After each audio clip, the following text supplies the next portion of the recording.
Okay, it's 6 o'clock. We'll go ahead and get started with the June 1st Brandon City Council meeting. And we'll start with the Pledge of Allegiance. Vicki, if you could lead us in that.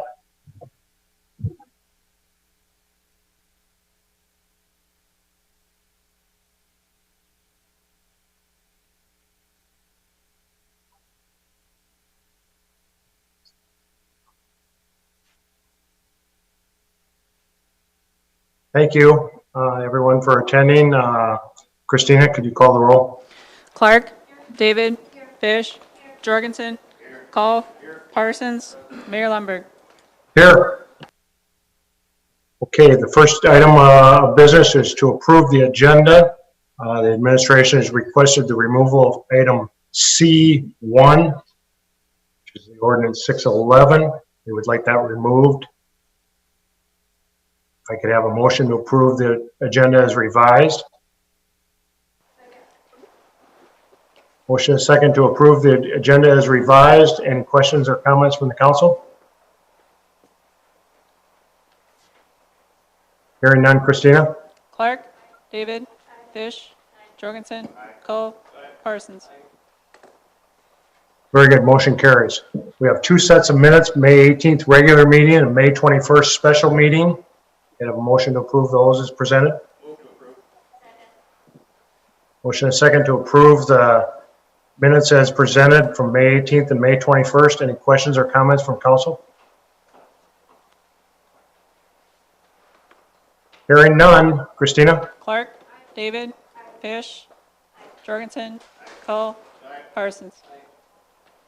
Motion carries. Item number 5 is the approval of bills and claims submitted with the agenda in the total amount of $405,560.67. Motion. Motion is second to approve the bills and claims as presented. Any questions from council? Christina, there was a payment of $100,000 to the Brandon Development Foundation annual contribution. Is that the yearly interest, Chuck or Christina? Correct. Okay. Yes. Very good. That's the only question I have. Any other council members? If not, Christina? Clark, David, Fish, Jorgensen, Cole, Parsons. Motion carries. Item 7 is the visitor and timed items, public input. Now is the time for community members to address the council, the public forum section of the agenda. Anybody wish to address the council now? I would.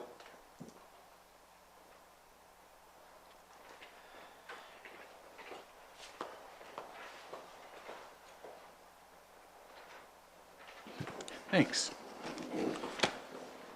So my name is Jeremy Olson. I live in Brandon. I work for the City of Brandon in the Public Works Department for the last 5 years, and I'm on the Benefits Committee. I've got a couple of points I'd like to make clear. First, as a member of the Benefits Committee, I would like the council to know that I take representing my department seriously, and I made a commitment not to make any decisions or recommendations without first discussing it with everyone in my department. And it is the right of a council member to ask that any items be added to the agenda. However, when items concerning benefits are added without the consideration of the Benefits Committee, I would consider that suspect, or at the very least impolite. This will be the second workshop conducted without the committee's consideration. I'm afraid we're seeing a trend. So it would seem appropriate to ask the question, how does the committee stand on this issue? Not only is that question not being asked, but it doesn't look like anyone cares. Second, at the last meeting, Casey presented a bid from Wellmark that was under budget. I think that fact needs repeating. The bid from Wellmark was under budget. Now, some would have you believe that the budget was over by $7,000. That's a number based on cost of premiums in 2018, a year I might add that costs went down. So is the council really willing to scuttle an entire benefit policy on a $7,000 increase over the last 2 years? Before you answer that, I'd like to remind the council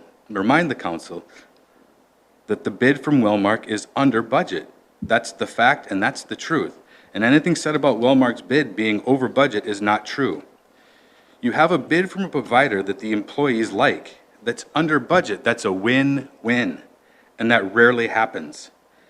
Take this win-win and celebrate the fact that the city offers a plan that the employees overwhelmingly support. Finally, I would like the council to know that I'm not lost on the unique opportunity I have to address my employer. We, as employees of the city, serve at the pleasure of the council and of the city's residents whom you represent. I have heard each of the council members state how much they appreciate the hard work and sacrifice that city employers make. While we do appreciate the words of encouragement, it is time to put your money where your mouth is. So here's how you do just that. A motion should be made to accept the bid from Wellmark without any changes or exceptions, and that motion should be carried unanimously.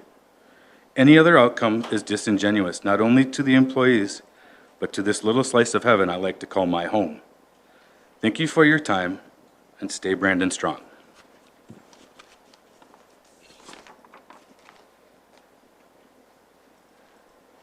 Thank you. Any other comments from the people at the in person in the audience? Anyone on Zoom that would like to weigh in on public input section?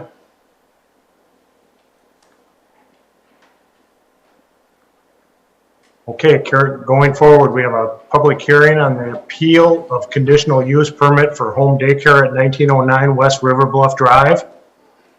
Brian, could you kind of take us through that process? Sure. The property owner at 1909 West River Bluff Drive applied for a home occupation, home daycare permit, a conditional use permit. That hearing in front of the Planning and Zoning Commission was heard on May 7th. At that time, the commission took testimony both for and against the application. If you'll notice in the packet, there was a summary of phone calls that we provided, the staff provided the Planning and Zoning Commission on page 23 from those folks that didn't write in.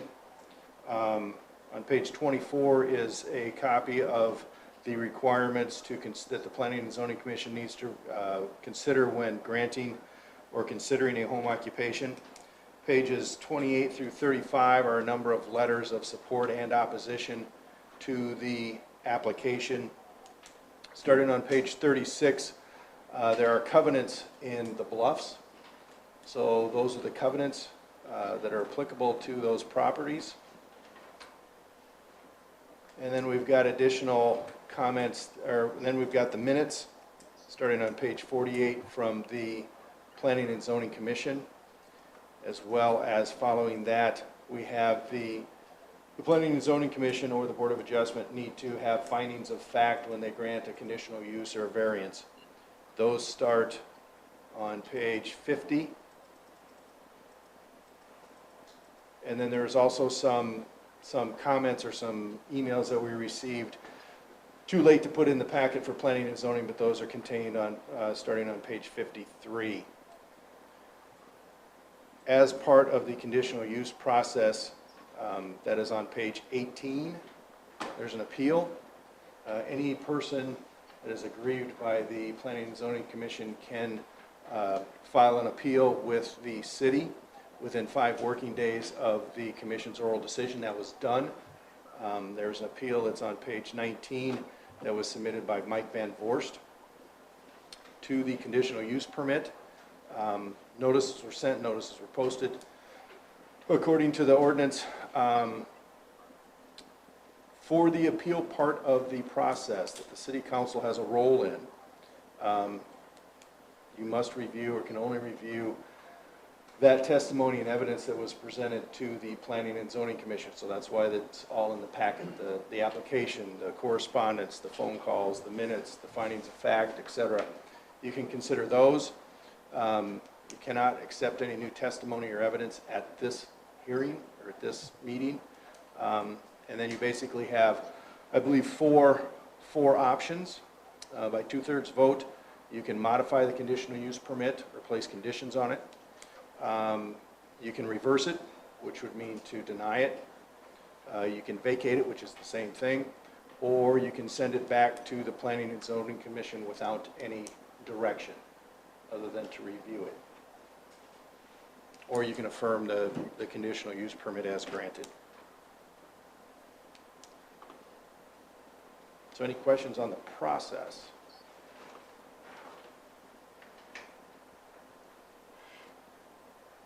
Questions, comments from the council on the issue? I would just add that I chaired the Planning and Zoning Commission that night, and I believe it was unanimous that the applicant met all the city requirements, and that's why it was passed. So I would urge the council tonight to do the same and pass it.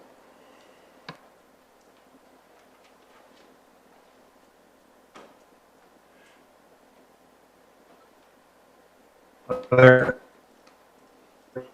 comments?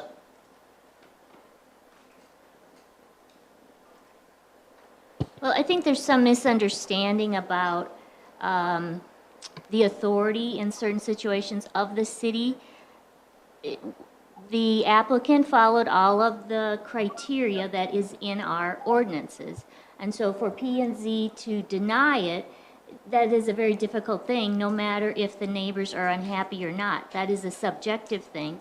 P&Z has to look at what is written in the ordinance, and they made that decision based on her and her husband meeting the criteria. So we're not a totalitarian city here, so homeowners have rights to do things. And so unfortunately, we've got a lot of unhappy folks, one way or the other. So I'm sorry about that, but sometimes our hands are tied, whether, it follows with your thinking or not. Yeah, I should have clarified that. The Planning and Zoning Commission found that the applicant met all of the requirements in the zoning code.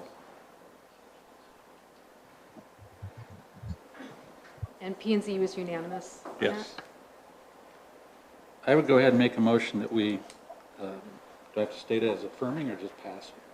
I would say affirm the Planning and Zoning Commission's decision. Okay, I would make a motion that we affirm the Planning and Zoning Commission's decision.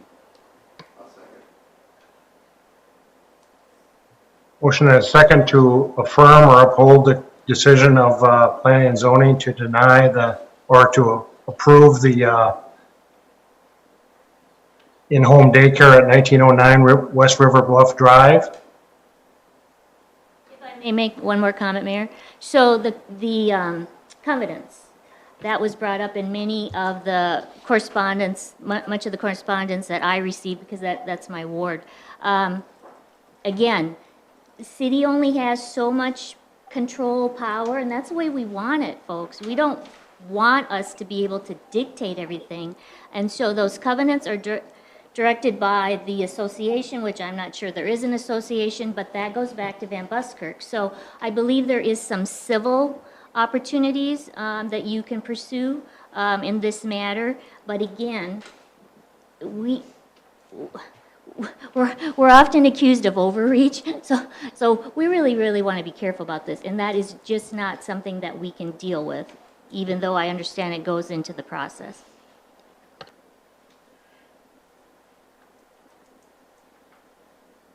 Other questions, comments?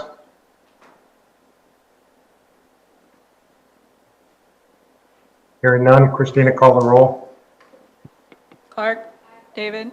Fish. Jorgensen. Cole. Parsons. Motion carries. Thank you. Next item on the agenda is under golf course, the flood mitigation proposal. Looks like we have had a gentleman on Zoom who was prepared to present that. Brian, I'll let you introduce it though. Correct. Kevin Norby from Norby Golf Course Design is here. He is the gentleman or the firm that reviewed the damage to the course due to the flooding last summer. His assessment starts on page 59 with a cost estimate 19 pages later.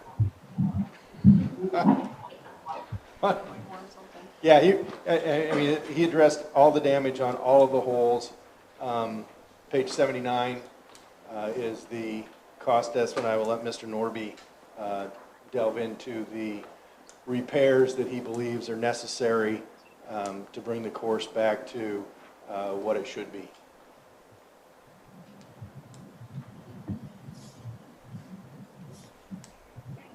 Kevin, any comments? Well, thanks for letting me join you remotely here. Hopefully you can hear me okay. I can. Yeah, we were hired by the city of Brandon to do an assessment of the golf course. We worked with Kelly and Andrew and folks at FEMA and also Landscapes Unlimited. We put together the plans, we put together the cost estimate, and then I believe that information has been submitted to FEMA, so we're just waiting for their reply or their response. We've done a number of these projects, including another project we're doing right now for the city of Columbus, Nebraska. They had 11 holes which were submerged under 9 feet of water last summer. We've also done a project in Colorado. That was a $5.5 million restoration. 2 projects for the city of Minneapolis. So I guess I would just open it up to you for any questions, any questions I could answer for you. Council, any questions? Kevin, is it my understanding that you're proposing that we do what's called the design build option? Yes, and the reason I'm suggesting that is that we know time is really of the essence here. Right now, Kelly is irrigating the golf course with 2 out of his 3 pumps, and the 2 pumps that are working have been, I guess I'll say, cobbled together with some used parts to try to get them operational.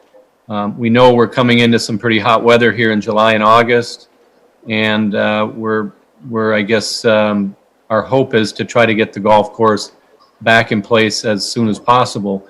I mentioned the 2 projects in Columbus, Nebraska and Colorado. Both of those were design build projects. Both of those are projects where we worked with Landscapes Unlimited. They were the contractor, we were the architect. The beauty of the design build process is that it allows us to expedite the bid process and get a contractor on board so that we can get pumps ordered and get materials organized as soon as possible. I put together a schedule which I think was included in the RFP. I don't know if that's in the commissioner's packets, but the thought would be that if it's acceptable to you to do a design build process, we would issue that probably tomorrow to a number of contractors we know that would be interested in doing the work. They would be then required to partner with a golf course architect who has experience in these sort of projects. It would take a couple of weeks to put together their bids, and then once that was awarded by the council, they could order the pumps and start organizing the project. We would go ahead and do the pump station and the VFD drives right away, but we would hold off doing the regrassing of the fairways and the bunkers until a little later in the summer so we can minimize loss of revenue and disruption to play. Now, I recognize that by suggesting that you do a design build process, potentially you could elect to work with another architect and a different contractor. But I think it's the right move for the city of Brandon. I think it will, even though per se it's not the city's money, it will be less expensive. It's a less expensive process, and it will expedite the process.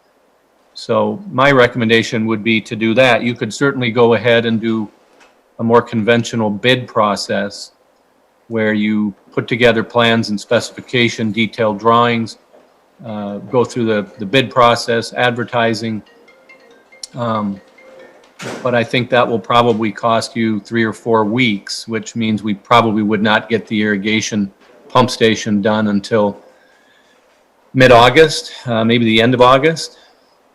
So I'll open it up to questions. I see Andrew is standing there with maybe some comments as well. No, I just asked him to come up to the podium. Okay. Stand here and be comfortable. Nice and awkward. I did hand out a revised RFP. The one that was in your packet was a sample from Columbus, Nebraska, just to give you an outline or an idea of what it is. We had to change some of the dates in there to meet our bidding regs. So we'd be looking at a June 22nd bid opening. So the calendar reflects that as well. Everything kind of gets moved back as far as questions. But we'd be looking at a process that we've used before, very similar to what we've used to select engineering consultants. We put together some type of, if you can move that up a little bit. You know, put together a team of staff and council to review the proposals that are submitted. I don't have any experience with design build. It is faster. If you do your due diligence, I think, on your consultants, it will certainly help. I'm more familiar with the traditional street reconstruction, where you hire a design engineer, you design it, you have your quantities in place, you bid the project that way. This, you've got to have a trust between your consultant and your architect and your builder to make sure that they're designing and they will be building what you expect. So there's got to be very good communications between staff and the design build team. But it certainly will speed up the process to get the pumps primarily up and running. Poor Kelly's out there operating those pumps manually right at the moment. And I really don't want to add a bedroom to his office at the golf course anytime soon. So the only question I had, Kevin, was do you have a timeline or an anticipated timeline for when FEMA will make their decision? Well, as you can imagine, they are notoriously slow and vague. And of course, right now, with all that's going on in the world, they are somewhat overwhelmed. I will tell you that just last week on Friday, they signed what they call the DDD document, which is the document that basically allows the city to accept their funding proposal. And we had been working on that, well, for most of January and February, and we think that probably got submitted in, I want to say the first week of March. So, you know, I would expect that they're probably 60 days, maybe 90 days, and that was only part of the funding request on that project. So the other half of it, or the other 2/3 of it, you know, they're still reviewing that. They approved the irrigation first. That was about $300,000. There's about $1.3 million of additional work that they haven't approved yet or allocated yet. So I guess to answer your question, I suspect that you're looking at 3 to 4 months before you actually have an answer from them. Now, again, maybe we can get an answer on the pumps. What I have suggested to Kelly and Andrew is that the pumps are about $100,000 fix. We've had really some good communication with FEMA, and they will allow what's called mitigation, which if you can do something to make sure this doesn't happen again, they're willing to pay to make that happen. In this case, we could go with what we call vertical turbines that would be mounted on a stand. They would sit about 4 to 5 feet off of the ground. And FEMA has verbally indicated that they'd be willing to fund that, but they need to send it to their mitigation department, and we haven't got an answer from them yet. What they told me specific to your project is you should proceed as though FEMA doesn't exist. What would you do on this project? And if you think that putting the pumps in is really critical and that'll keep you from losing grass, they suggest you do that. They said, just don't do anything that might be construed as, for instance, don't put a 100 horse pump instead of a 50 horse pump in. And so again, don't do anything that would be construed as trying to get a little extra out of this, because they will deny that for sure. Kevin, if I can interrupt you, it's Paul Lundberg. Brian, does the city have any money budgeted for a project of this nature? No. So this entire project is contingent upon the funding from FEMA? Correct. I mean, we certainly have to do some repairs. The irrigation system is critical to the operation of the course. Kevin, I think, has done quite a bit of work with FEMA, has a fairly decent understanding of FEMA's review process, and kind of what they will and won't accept. So if we want to get rolling on this project in a timely fashion, instead of waiting for FEMA, the council will have to take a leap of faith that FEMA will fund, the cost estimate of 1.1 million, or at least 75% of it, and then the state would fund 12.5%, and our share would be 12.5%. I get all that, Brian, but this council needs to understand that you're putting your neck out on the line here if you go ahead and approve a bid without the FEMA funding coming forward. Prior to that, there's a lot of risk on the part of the city council. Brian, So if I could interject here, Kevin Norby again. At this point, we're not asking the city council to commit to funding any improvements, but what we're suggesting is that you move this to the next step, which would be to solicit proposals from design build teams who would then engage in a contract with the city to reconstruct the course. And hopefully at that point, we'll have a better idea on whether they're going to fund mitigation or just going to fund the pumps as they are, or if they're going to fund a larger package. So Totally understand that, Kevin, and I just want to make sure that everybody in the room understands that, because there's risk to that. I mean, the whole scenario that you just laid out there, it's like, I'm going to put it in slang terms here, it's like going car shopping. Once you set foot in that car lot, you're going to end up and you're going to walk out with a new car.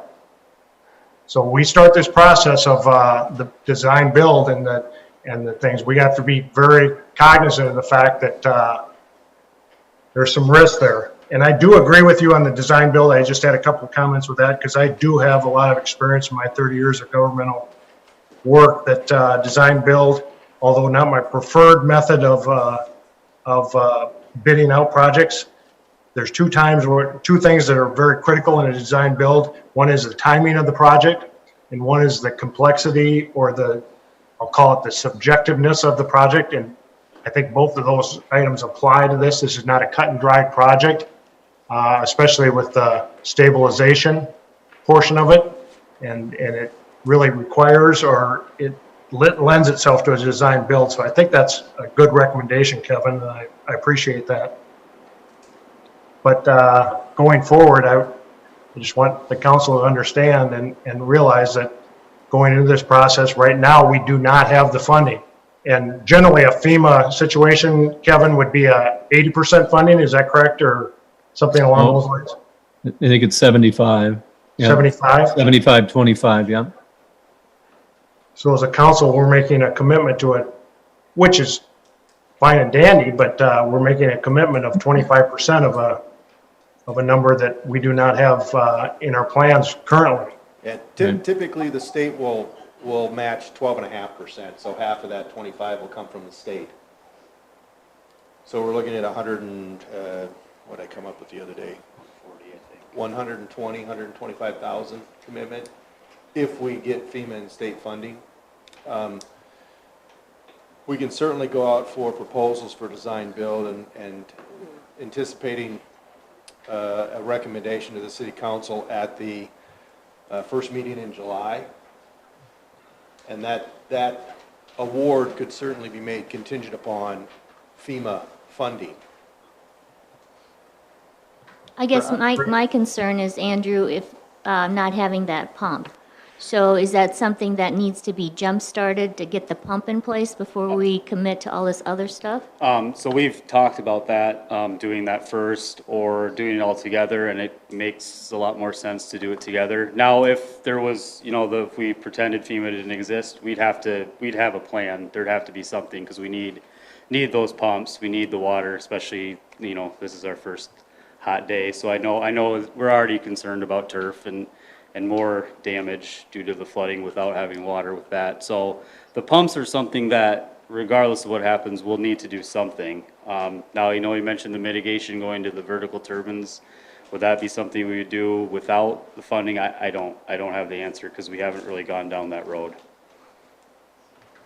So how much is a pump? Is it this? So the Kevin pumps said are- the whole project is about 100,000. It's broken down. Yeah, I think it's on that. If we replaced the pumps exactly like they exist today, it's about a $60,000 plus some electrical work. So let's just call it a $70,000 project. If we were to go to the vertical turbines and do mitigation, it ends up being around 100, just over 100. I would tell you that in 2013, FEMA changed their policy to allow them to replace or pay for replacement of grass and other elements on the golf course. Prior to that, all they would pay for would be irrigation pumps, irrigation satellites, damaged buildings, what they called infrastructure. So again, I don't want to say it's absolute, but I would say that if you went ahead and replaced the pumps as they exist today with horizontal centrifugal pumps, I would be shocked if FEMA didn't replace those and participate in that. Could I be wrong? I could, but I mean, if there's one relatively safe component of this whole thing, I would think it would be replacing those pumps as is. Where it gets complicated is somebody in their mitigation department needs to say, yeah, that sounds like a good way to spend an extra $40,000. And I think what we try to do between now and the time you select a design build team, that obviously we would hope to be part of, but what we do prior to that is we try to get an answer in writing from FEMA that they would fund mitigation on those pumps. And we've already asked the question, and we've been told that doesn't even sound like mitigation. That sounds like just the right thing to do. But I need that in writing before I'll answer the question for you. So I guess what I'm saying is I think if you went ahead with the design build process and at the next meeting, you could then make a decision on whether to move forward based on the information we have at that point. If you chose not to do the design build process, then the next step in this process would be to do more of a conventional bid process where you would put together detailed plans and specifications. There's a cost to that up front, so there's obviously a delay as well, but it's really for that reason I'm suggesting that it's safer for you to move ahead with the design build process, because I don't think you have to spend any money between now and the July board meeting or the July council meeting. So the other thing I want to point out, just because I heard the mayor mention stabilization, this proposal and the assessment that we are working on only relates to golf course improvements. It's only the irrigation system, the pumps, the satellites, the bunkers, and the regrassing of turf. It does not include any of the bank stabilization, any repairs to the buildings. As I understand it, there's another consultant working on that bank stabilization, so that may be done through a more conventional process or through a separate process, but it's not part of what I'm discussing here tonight. if that makes sense. Yeah, Very good. I'm glad you corrected me on that. I'm not a golfer, so when I was referring to stabilization, I was inexplicitly referring to the bunkers, rebuilding of the bunkers, and I guess I get it now that that's not part of the stabilization project, but that's just ignorance on my part with the terminology. I apologize for that. Yeah. No problem. Clark Engineering is working on the bank stabilization project. I'm assuming that we will get a report sometime in the near future. That one, probably the majority of that won't be FEMA eligible. So we'll have less red tape to go through.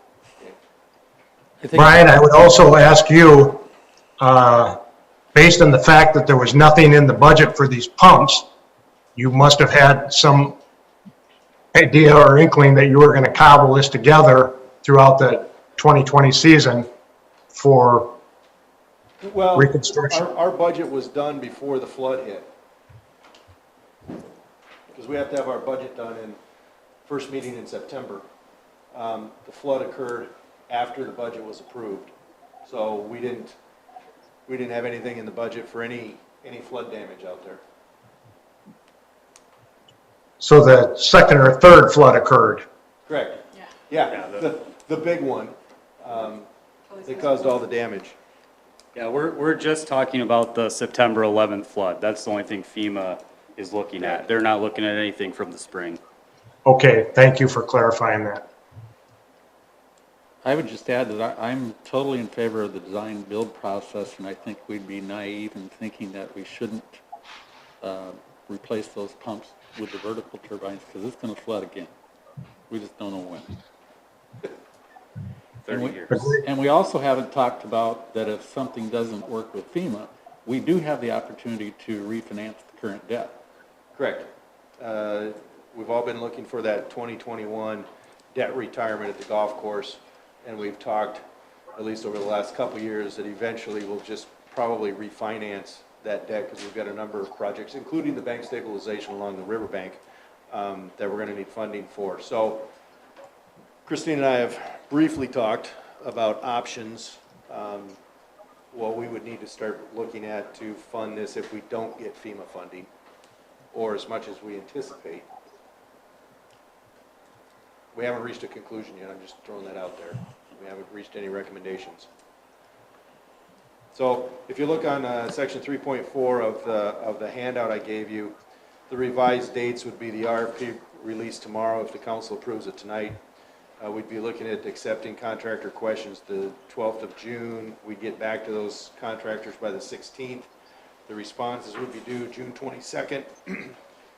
We'd give them a notice of interviews that week, and then the interviews would be scheduled for June 29th if we determined we wanted to do the interviews for the proposers, and then with a recommendation coming to the council at that July 6th council meeting. And then we do have language written in here to use certain criteria for material, things like that, to protect us. So that's something they'll submit with their bids. Okay. Is what they're using. If I'm correct there, Kevin, I think. Correct. One of the things that's interesting about this process is your selection of the design build team is really not dependent upon cost. It's dependent entirely on qualifications of that team. And so now, obviously, if FEMA wasn't involved and the city ended up funding that, you would be very concerned about cost. But FEMA will fund the actual cost rather than what, for instance, we estimated. Now, they estimated this at, I want to say it was $300,000. Our estimate was $1.3 million. Because, for instance, things like sand, they simply had the cost of a yard of sand. They didn't have any cost for rebuilding the bunker, putting drainage in, laying sod around the bunker, or even installing the sand. They just had the cost of sand. And so, you know, that's the challenge, and we find this on pretty much every project we do, is that they have records of what a yard of sand costs, but they don't have records of what it costs or what a USGA sand cost. So in putting together our estimate, because we know how it's supposed to be done, we have a USGA sand, we have topsoil where we need it, we have sod where we need it, we have seed and erosion control. We know exactly what kind of pumps and how many horsepower and how many amps. So when you get to the point where you've selected a design build team, then that team would sit down with Kelly and Andrew and Christina and work through the details on how you want that designed and built exactly. What would the shape of the bunkers be? What would the size of the bunkers be? Are you going to do the vertical turbines or the horizontal centrifugal pumps? And then you'd submit that again for payment, reimbursement to FEMA.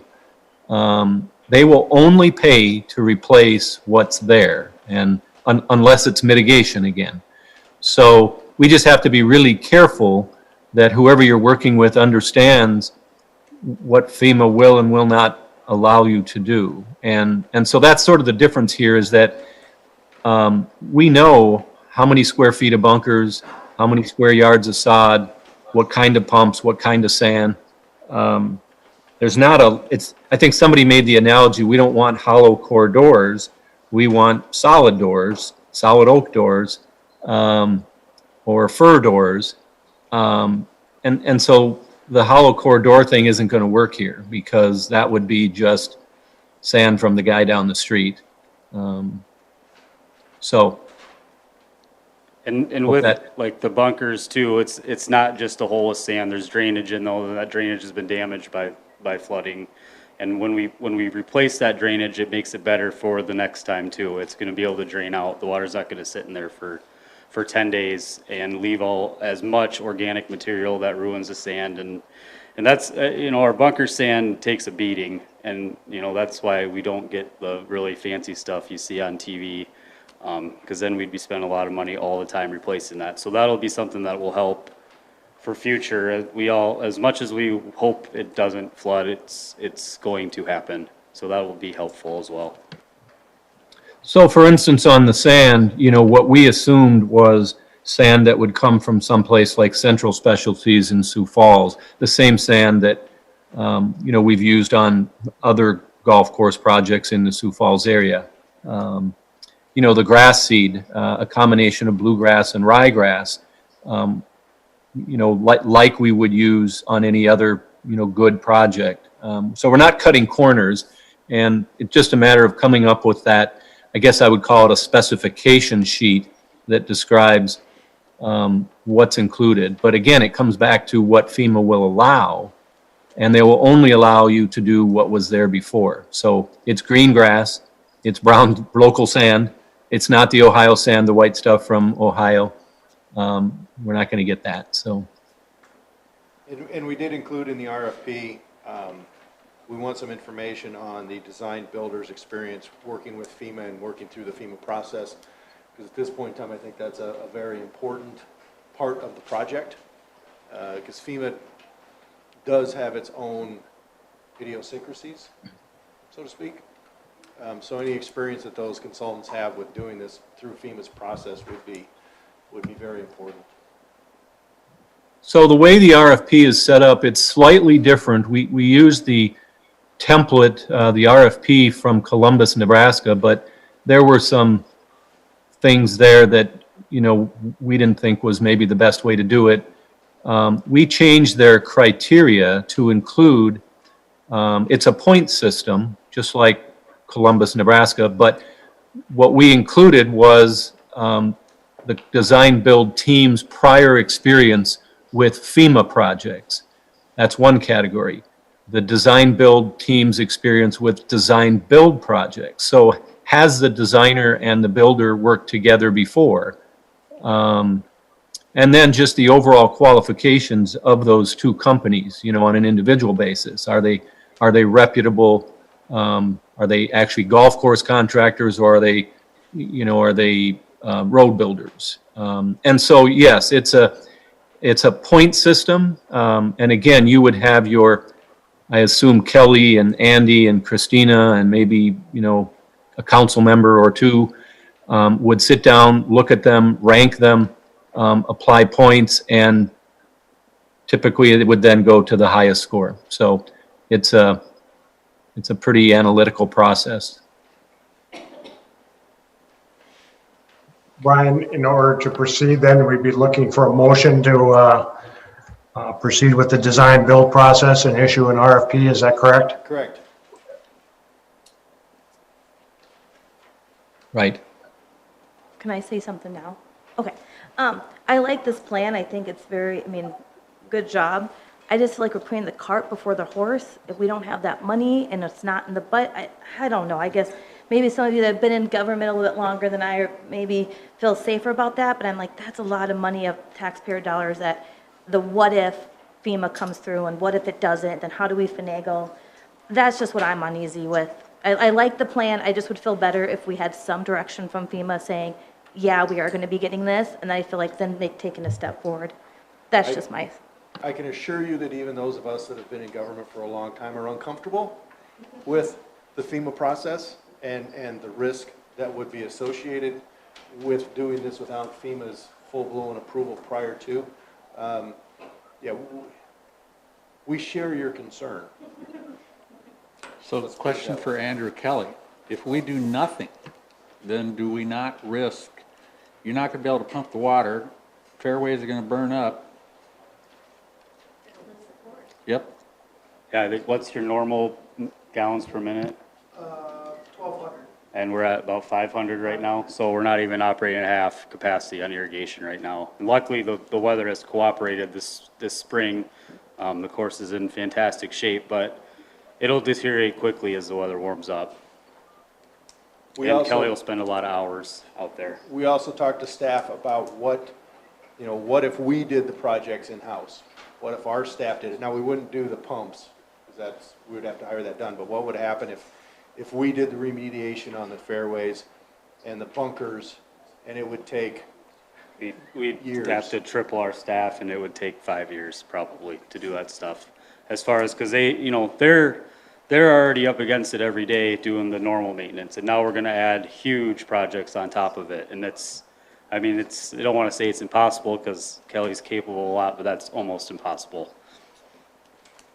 If I could jump in again, I think having the staff do this work is part of this work is possible, and I would say that most projects we do, even Elmwood and Baker Crossing and Brookings Country Club, some of that work was done by the maintenance staff, but it tends to be things like maybe putting sand in the bunkers or laying sod. It's not the regrading, the reshaping of bunkers. It's not, you can't hang the pumps and the VFDs on the wall. We have to have people who know what they're doing and have the right equipment for that.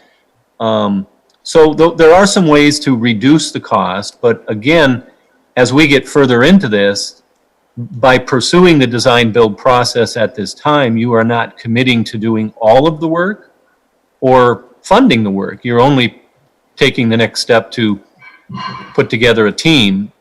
In July, when this comes back to council, then you would be committing to hiring a design build team who would then move forward with some amount of work yet to be determined. It doesn't have to be all of the work that's on the plans. You might decide, hey, we're not going to regrass the roughs, we're just going to regrass the fairways.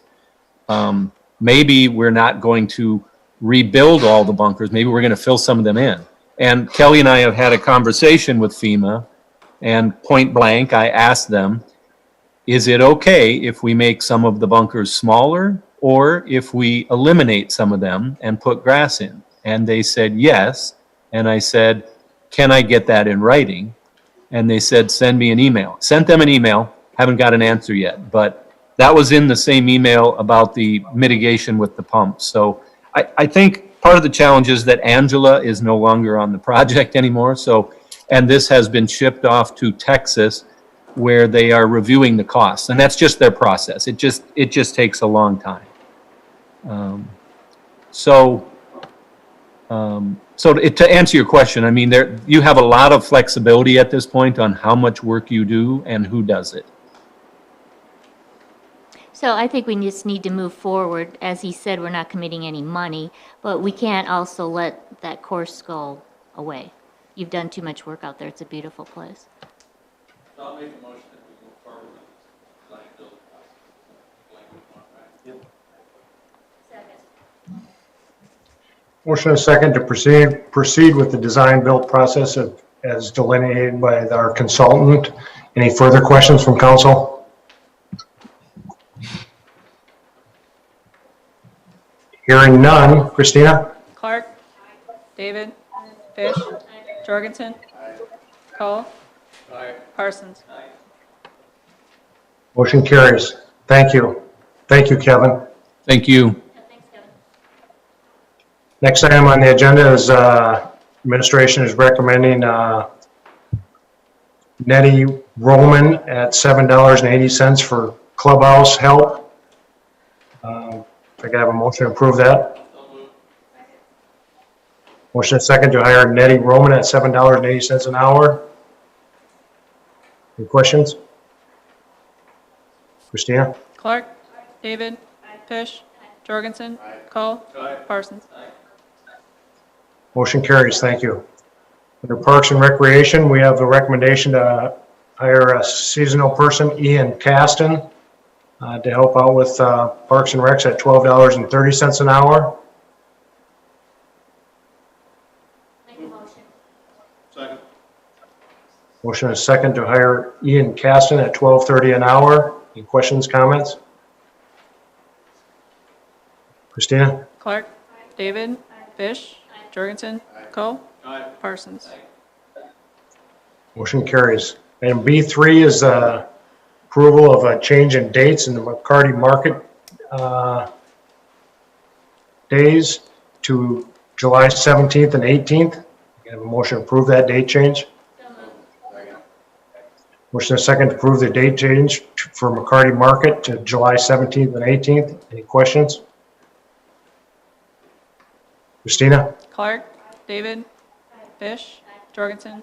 Cole. Parsons. Thank you. Motion carried. Item B4 is a recommendation from the Parks Committee on the summer rec program and the subsequent cancellation of that. Brian or Barb? Yep. We hold summer rec at Brandon Valley Elementary School, and the school has, due to COVID, restricted access for non-school activities at their facilities, which is certainly understandable. We met with Barb Sperlich, Christina and I met with Barb Sperlich to discuss maybe some alternative locations for summer rec, but there really aren't any that fit what we do at summer rec. We talked about maybe having it in the parks, which obviously would be weather dependent, but still, there's really no good place to have 50 kids doing somewhat organized activities outside. So we discussed this with Park and Rec, the board, a week ago? Yeah. With the recommendation from staff that we cancel summer rec for the summer. And the Park and Rec Committee approved that or accepted that recommendation. And that's the recommendation coming forward to the council. Unfortunately. So do we need a motion? Yep. So I would make a motion that we unfortunately cancel the summer rec program this year. We are looking into some other alternatives to see if we can provide some opportunities for kids. And a motion and a second to approve the Parks Committee recommendation to cancel the summer rec program as we know it today. Any further comments? Council? Christina? Clark. David. Fish. Jorgensen.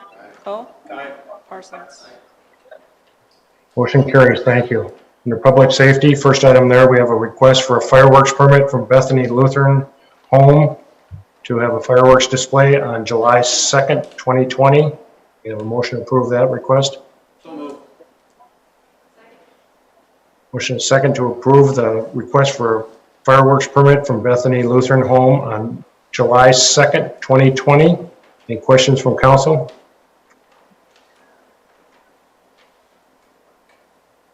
If not, Christina, call the roll. Clark. David. Fish. Jorgensen. Cole. Parsons. Thank you. Motion carried. Item C3 is a request from the VFW for a parade on July 4th of this year.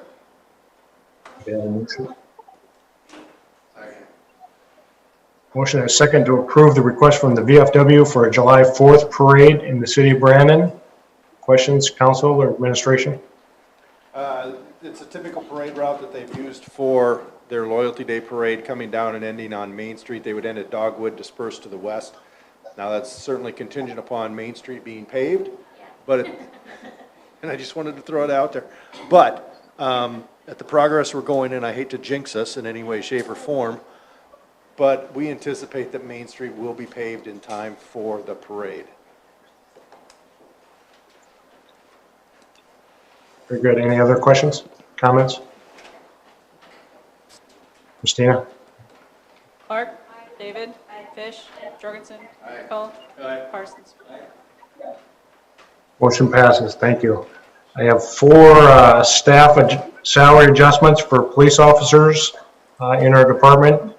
Lee Henning to $23.20 an hour. Andrew Nygaard to $20.90 an hour. Zach Kiefer to $20.90 an hour. And Dan Francis to $20.58 an hour. I could have a motion to approve those 4 wage adjustments. Second.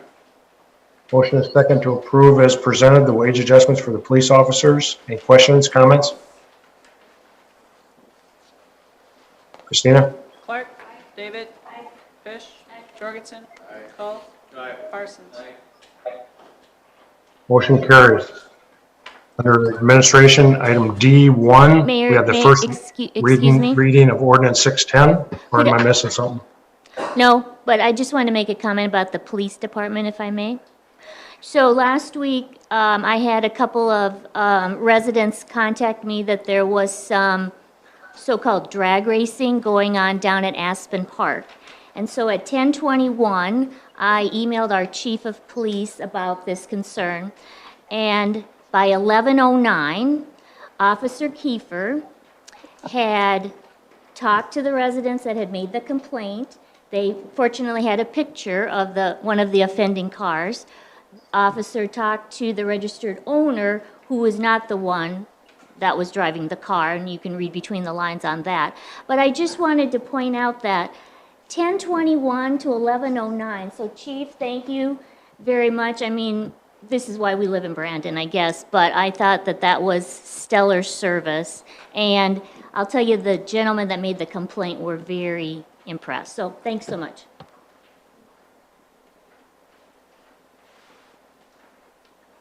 Okay, item D1, the first reading of ordinance 610, which amends chapter 14-7, the cable television franchise agreement, or ordinance. Brian? I'll defer to City Attorney Marceau.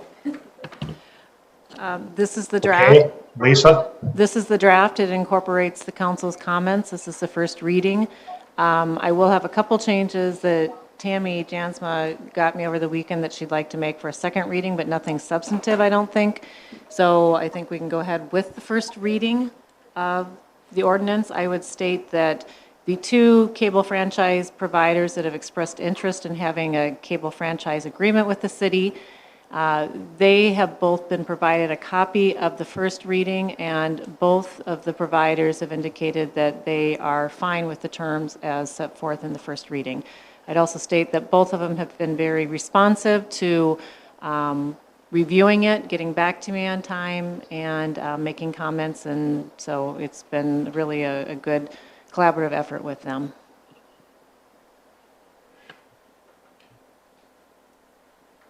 Just one item, the council had a very brief discussion about franchise fees. We added some information on the back end of the ordinance. We are losing the internet access taxation due to the feds. So our share is somewhere between $60,000 and $86,000 for the year. That will come into effect next year. This year? July 1, it takes. Yeah. So that was just for information.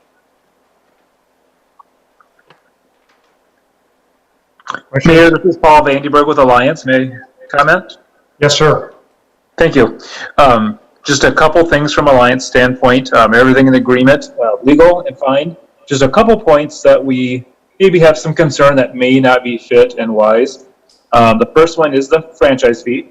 As we talked the last meeting, just realize that it is a pass-along fee or tax that Brandon residents that subscribe to Alliance cable TV would pay. We just ask that it be taken under consideration for anybody that uses Dish, Direct, Netflix, Hulu, Sling, Fubo, Philo, and I keep going on and on. Of course, the city would not put that upon them. So we would be putting that extra tax or fee upon those who use a local provider versus all the other choices. And yeah, as you know, those companies give nothing back to our city and give nothing back to our youth. They don't take the requests and they don't give back like we do. So that one, and the second one was the capital grant. It's asking for a one-time possible donation of $5,000 to put across the PEG channel, which is your local channel. Alliance has provided that free for decades. Many residents enjoy that, like that, so would question why there would be a one-time fee of $5,000 for a channel that we have provided free and will continue to. And then just the last point, if there is a franchise fee required, that it be applied to basic and only paid tiers of subscription. Those items can be calculated quite easily and produced. The other items listed on there would be a very taxing process and some ways not able to really clearly calculate. So we just ask for that as well. Thank you. Just for the council's clarification, the way I drafted that franchise fee is it's permissible, 0 to up to 5%. You would set it every 2 years. This ordinance just would empower you to later, after we adopt the new ordinance, to then have a decision-making opportunity to decide if you want to impose a franchise fee or not, and what that would be and what that would be based upon. So the framework of what's before you is to permit you or future councils, until the ordinance is revised, if adopted, to impose a franchise fee. But again, that won't come to you until after we have a second reading, and then you make the decision.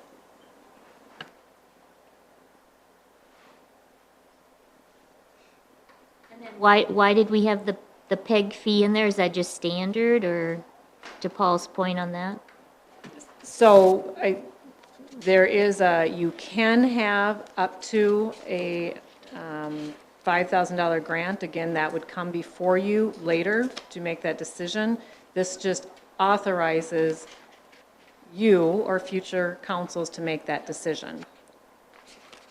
Right, and then we would also, at a later time, have an actual agreement with the franchises imposing what terms that you want. So this is just the ordinance. There later has to be an agreement.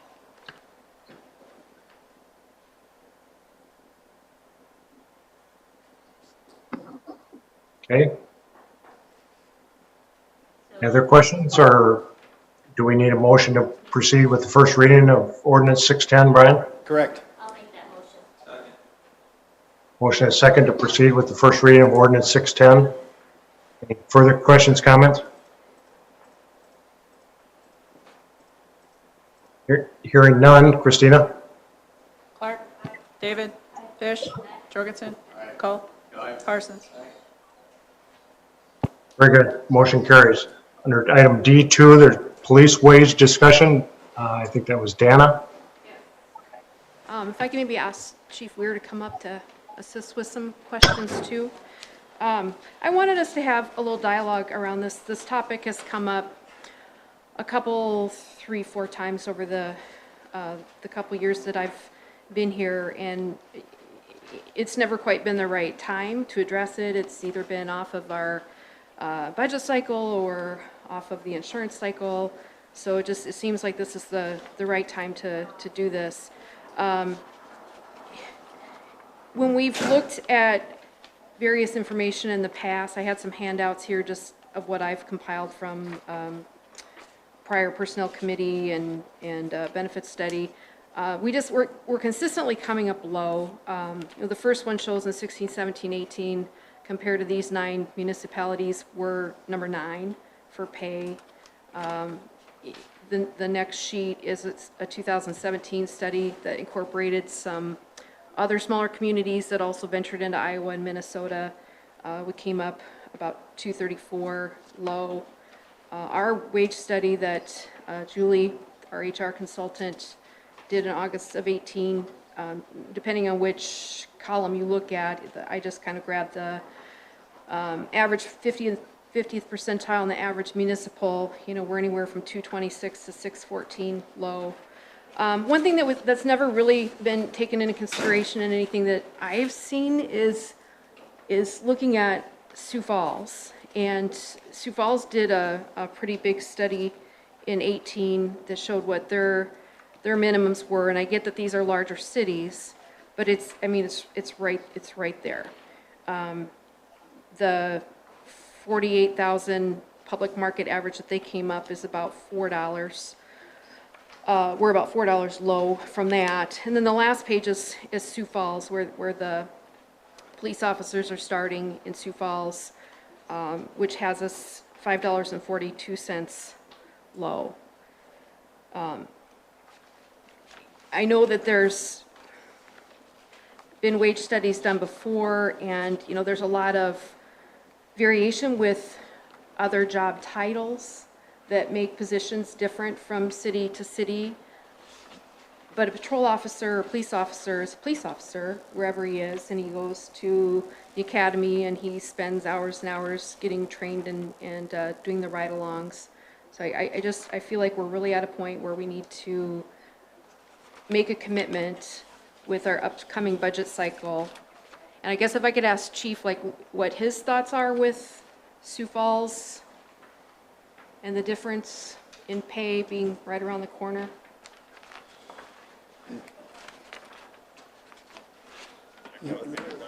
So I view Sioux Falls as our chief competitor. Officers can leave Brandon, go to work for Sioux Falls and not move. I don't see a lot of threat of officers moving to Brookings or Yankton unless that's their homestead where they were from originally. So I think our chief competition and employment for police officers is Sioux Falls. I would like to see, as a fellow city employee, that all wages be analyzed. I don't want to single out my department and expect my department to have an analysis without other like departments having the same opportunity, just because I want to be part of the team as a leader in the city for my department. Obviously, there is some risk as we lose officers and we have to backfill those officers. Each time you hire an officer, you have increased liability concerns as you bring a new person in and not knowing what their psychological set is and what their tendencies might be. As we've seen in recent weeks, there is some risk to civil liability when officers don't act according to what the expectations should be. Even to myself as a law enforcement professional, actions can degrade to the point where it's unbelievable and expose the city to a great amount of liability. So it's important to me as a leader of the police department that if we have good officers, I want to retain them because I don't want to roll the dice every time we hire a new hire. And if you do have to roll that dice, what kind of investment in training are we looking at? Right. There is a problem with attrition that when you hire an officer, we have a field training program, which is 3 months, and we have an academy in Pier that's 3 months. So that's 6 months that you lose that officer operating independently and by themselves. They shadow during that field training program another officer for 3 months, and they go to the academy for 3 months. So you're losing that employee basically as an independent operator for 6 months. You're taking them off the schedule. And then you have to equip them with equipment and uniforms and so forth that has a lot of additional cost to the city. So that is a thing that the police department has, very unique to it, that there is a lot of backfill costs. And while that person is in that program, we usually have overtime costs associated with backfilling for that would normally be a staffed position. Chief, will we be able to, I know Sioux Falls now has academy or something just went through, right, where they can train, but we can't take advantage of that, or is it just Sioux Falls? How does that work? My understanding is, when I met with Chief Burns several months ago, and, of course, the state is normally provides that academy service, and I think they're trying to get that for Sioux Falls, which provides great opportunity for us, because it's hard for us to get slots right now. No, but it takes the officers that would normally be training in Pier, it takes them to Sioux Falls, and it opens up more vacancy spots for us in Pier. I think long-term, I hope that the Sioux Falls will be able to evolve in that, but that's something that the state holds pretty dear to. And so it'll be interesting to see if they can flex that away from the state and allow that. That would be significant to us because, the officers have to travel to Pier, leave a lot of times on Sunday, leave their families and be gone all week. And so I would welcome that opportunity, but I don't think it's going to happen very quickly.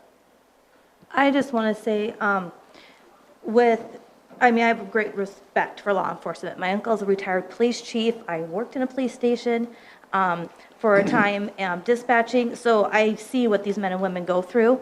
And seeing this, and I appreciate, Chief, you saying, let's look at all the wages, and I don't know how often wage studies get done. I'm new to this, but I certainly would support an increase for our police officers, and at the same time, if we could look at people's wages, but just looking at this information and knowing, how much you guys do for our community, and how much, seeing what we're getting paid to try to somehow level out that, I would be in support of that. Or I don't know, whenever we have those discussions down the road when it comes to budget time, or whatever. Just for a point of clarification on those prior wage studies, I had asked to include Sioux Falls wage information in that comparison since they are our closest competitor for employees, and it was explicitly requested by the council not to include Sioux Falls in that prior councils.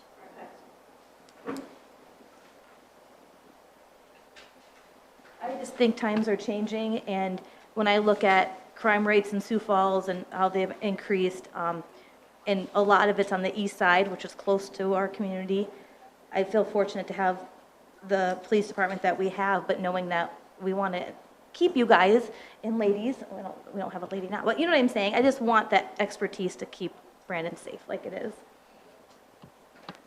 So if we all agree to this, what's the process typically, Brian? I'll sit down with Julie and see, the State Department of Labor does annual wage reviews of various portions of the state. That's the quickest and easiest way.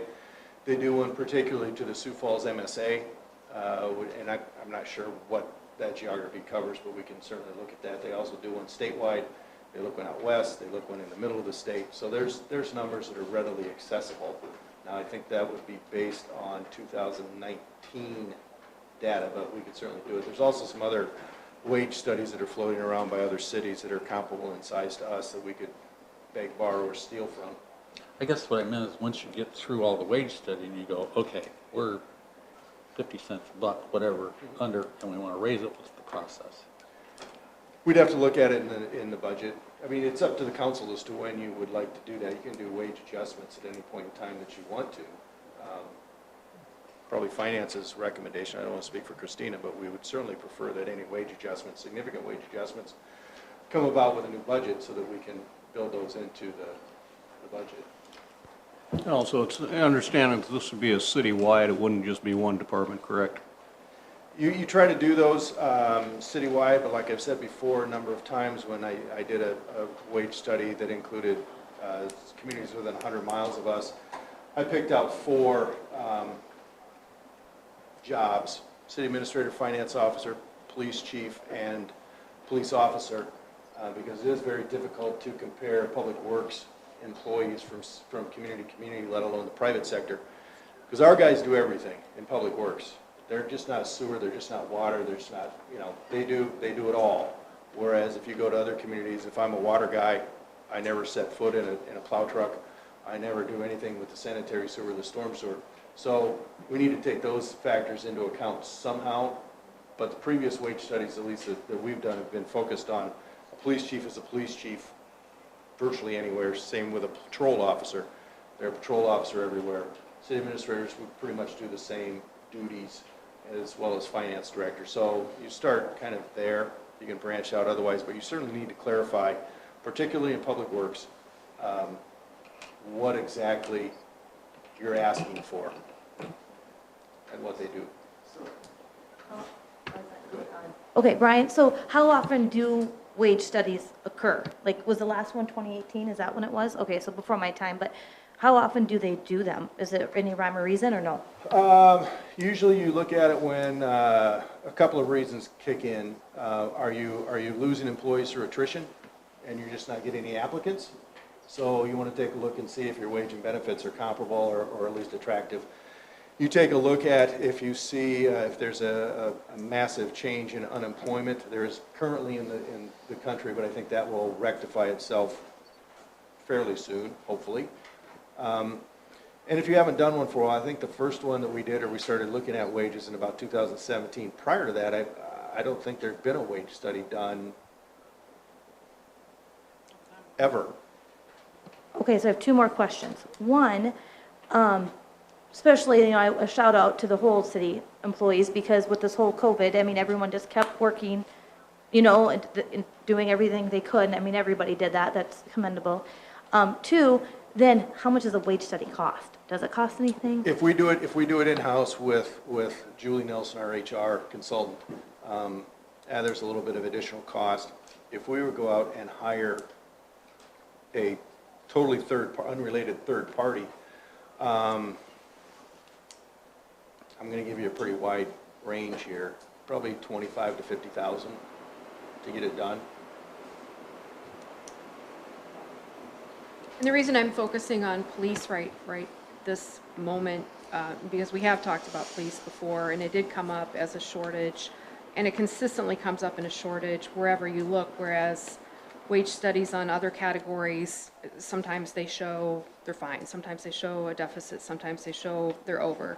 This is one, to me, that just rises as a priority because it does consistently show. And I struggle a little bit with us comparing, to places that we're really not probably at risk for. I don't know that we're going to have an officer pick up and decide he wants to go move to Huron, but he could very easily pick up and go work in Sioux Falls starting next week.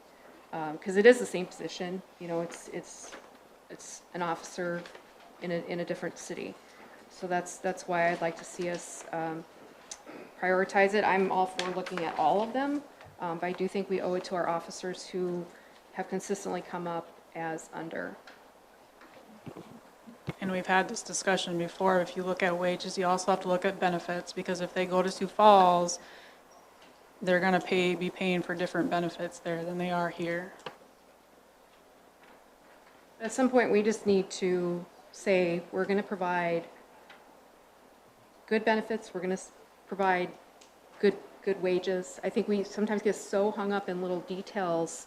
Yeah, they may pay more for health insurance over there, but they may have long-term disability and life insurance, which I believe they do.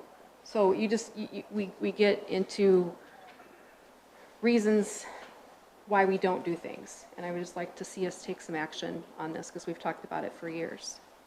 So Chief, have we had some attrition? Not since June 10th, we hired the 3 new officers. We have not had any attrition with those 3 hires or existing staff at that time.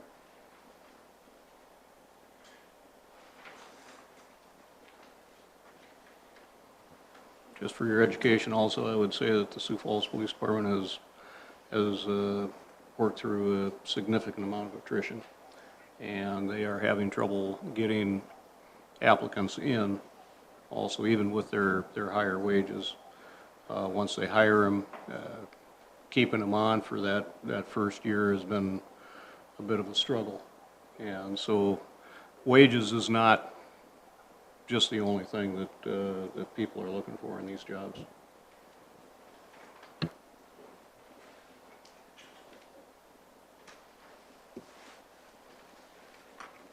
Other comments? Yeah, I would tend to agree with both Vicki and Dan. I think we should move forward to do something. If it's starting with the study first, I think we need to do that. And I agree, we seem to get hung up on Well, we pay a low wage, but we pay a better benefit. I think we need to take a serious look at the wage part of it.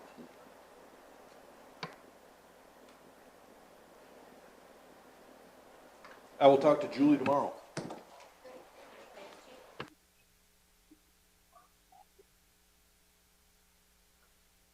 Item D3, 4-year health insurance buy down. Dana? Yes, so this is another item that I feel like the council should seriously consider taking some action on. When we looked at other communities and municipality benefit structures, we're the only ones that I saw that did anything like this. And I just feel like we could be a lot more marketable if we brought that more up to a current state. So what that is looking like right now is, if we use a police officer as an example, they come on board and they're making $20 an hour, but they have to pay 75% of their health insurance. And if it's a family plan, the current rate, I believe, is 20 grand for a family plan, so they're paying $15,000 on a $20 an hour pay. There's not much left. I mean, we're asking people to work at minimum wage, and I know it's been done that way forever, but I think that, I know that we want to hire the best of the best and the cream of the crop, and I think that we're missing some opportunities by having that structure. Other places where you go and you work, you become entitled to the benefits when your probationary period is over, whether that's 90 days or whatever the employer sets up, and then you get the benefits. So I don't know what the rest of the council's thoughts are, but I'd like to do away with that.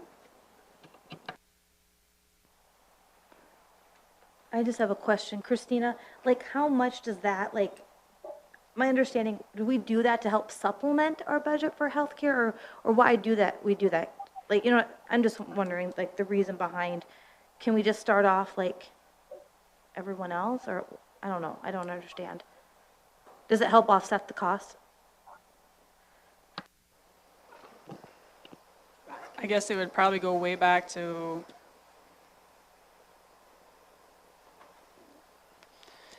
how they set it up to get some buy-in. I don't know if you know why. I mean, that goes way back prior to my time. It's not really to supplement the budget. I think it's like a retention tool more than anything.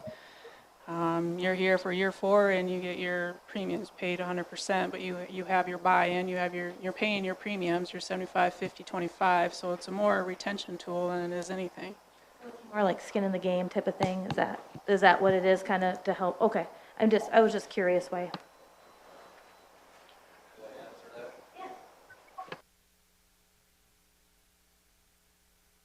Being one of the longest employed people in this room, 30 plus years, part of the reason was to get the retention. We were getting people that were coming in and leaving after so long. And as you stated, if you're only making $19 an hour, which most of my guys have started for less than that, and having to pay that, you still have less left. So we had to give up raises, I should say, for 2 years. And that's how we financed this kind of buy-in thing to get the family insurance. Biggest issue was the people that didn't have families, they didn't get anything for 2 years.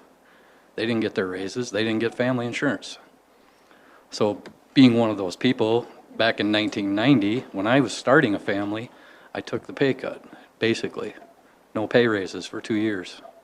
And back then, we were getting 0.5% raises, 1% raises. So that's how it started. But I'm going to step back and let's compare ourselves to I shouldn't say every place, a lot of places. If I'm the new guy coming in and I have to pay 75% and I'm not making very much, I think that's a real detriment to our hiring process. So I don't know, just start over or something and make us a little bit more similar to other places. I think that's a huge challenge for these young people trying to get started. I think it's backwards myself. I understand the retention issue, I understand that, but I still think it's backwards. So if we considered something like that, Brian or Christina, we have to take that into account at budget time? Should, you know, the question is, what do you want to replace it with? You know, do you want, and that's been the question for a long, long time, is what do you want to replace it with? If you don't want 75, 50, 25, do you want 5% every year? Do you want 25% every year? What do you want to replace it with? If you want an employee contribution, what do you want? That's the question. And that's, quite frankly, never been answered. It's been asked numerous times, it's just never been answered. I think some of us here are like, why do we even have it? But then I feel like all those people that paid in, then it's not fair for them that have paid in, and how do we, you know what I'm saying? Like, somehow, I mean, I don't know, like. That's my question. If you want to replace it, what do you want to replace it with? No, and you're right, yeah. Do you want to take it 10 years at 10%? Or, you know, 5 years at 15%? You've got to give some direction here, folks. Is that something Julie could help us with by? We can certainly take a look at it. You know, yes, we are unique here somewhat in South Dakota, in that we do pay currently 100% of insurance premiums for our staff at 4 years. That's unusual. I'm not going to say it's unique, because believe it or not, there are other municipalities out there that do it. But we aren't the only ones. But my question is, what do you want to replace it with? I don't see a replacement. I see it as, once they're past the probation, they receive the same benefits as their colleagues. But then I feel, like, I see that point. I think that's the thing. If we don't replace it, if we just still offer our benefits but not have the buyback, but then my question is, then what about everybody else that already paid in? Then to me, I would want to look at how do we, if that's the thing, like if we don't replace it, if we just keep our coverage and just don't have them do the buy-in, then I feel like then we have to come up with a formula to help pay back those employees that have bought in. Does that make sense? I don't know if that's possible, what I'm saying.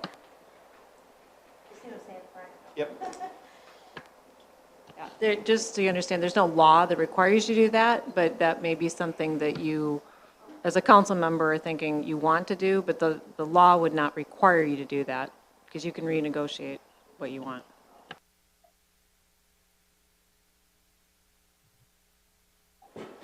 This is the exact concern I brought up at the very beginning of the meeting, is that I think these are probably items that your benefits committee could work out. And if you asked that of the committee, they'd be able to figure it out and make a recommendation for you. That's all I just wanted to say.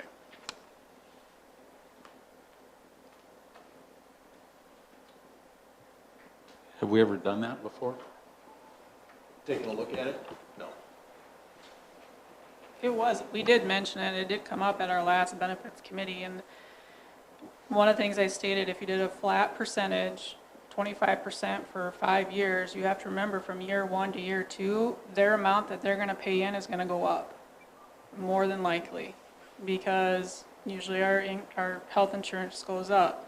Right now, you go from 75 to 50%, their amount that they're paying in is going down. Well, I get that, but I think something should be looked at to give future council something to consider instead of just going, well, we've always done it this way, so we're not going to change it. So we've talked about it, it just, Well, but we haven't nothing, come back again. for the short time I've been on, nothing's ever come back to go, okay, here's your multitude of options. I would like to see future councils consider that. I have a question. Raleigh, has it worked in retention? I know, I saw it. It's worked for me. It's worked for I've you. been, like I say, 30 years. I have 5 children, so yes, it's worked for me.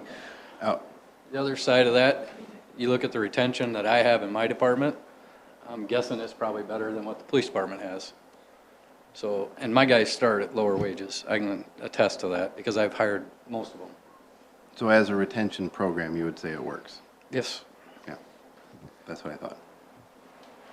The employees that I've talked to specifically, the retention part of that, I mean, when you look at the program, there really is a pot of gold at the end of the rainbow.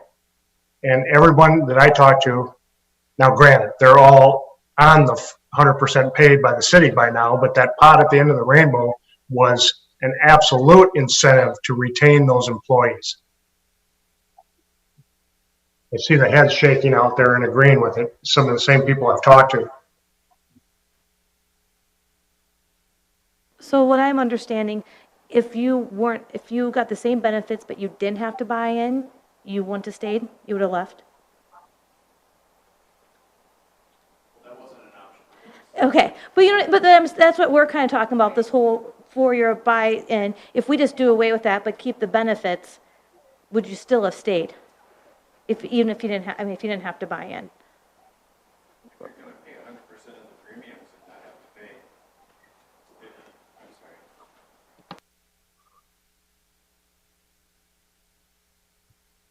It'd be something I would definitely want to talk to our department about, but if you're going to pay 100% of the premiums and we don't have to pay any premiums ever, well, yeah.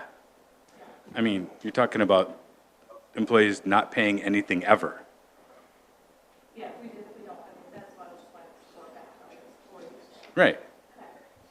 Yeah, if that's something you're willing to legitimately propose, obviously, that'd be a heck of a retention program. I just think, and I think we need to just wrap this up, I just think from a hiring standpoint, if I'm a young person coming out of school and I'm told that I have to pay 75% of my health insurance and I can go next door and they'll pay my single coverage, which is, I think, pretty typical. The company will pay for a single coverage, all of it. I mean, that's a big difference. So I want to clarify. We do pay 100% of single premium. we do. Yes, Okay. All right. 100%. Okay, Even if great. they're on family, day one, even if they're on family coverage, we get it. minus out the single coverage Super. and they pay 75% of that difference. Then I retract that because I just thought that that was a poor hiring tool. So, okay, great. Super. I learned something.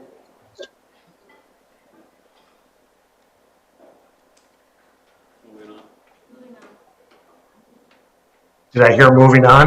Yeah. Thank you. Item D4, wage adjustment for Christina Smith to $14.85 an hour, if I get a motion. That's 40. If Christina will do the 14, then we'll go. 40.85.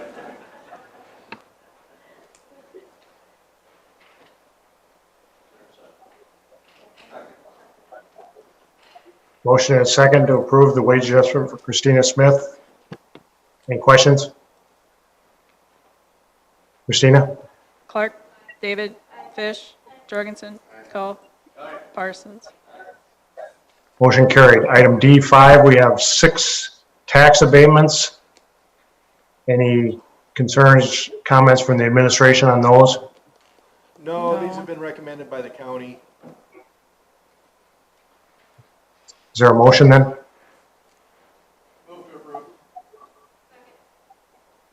Motion and second to approve the 6 tax abatements presented to you in your board packet. Any questions from council?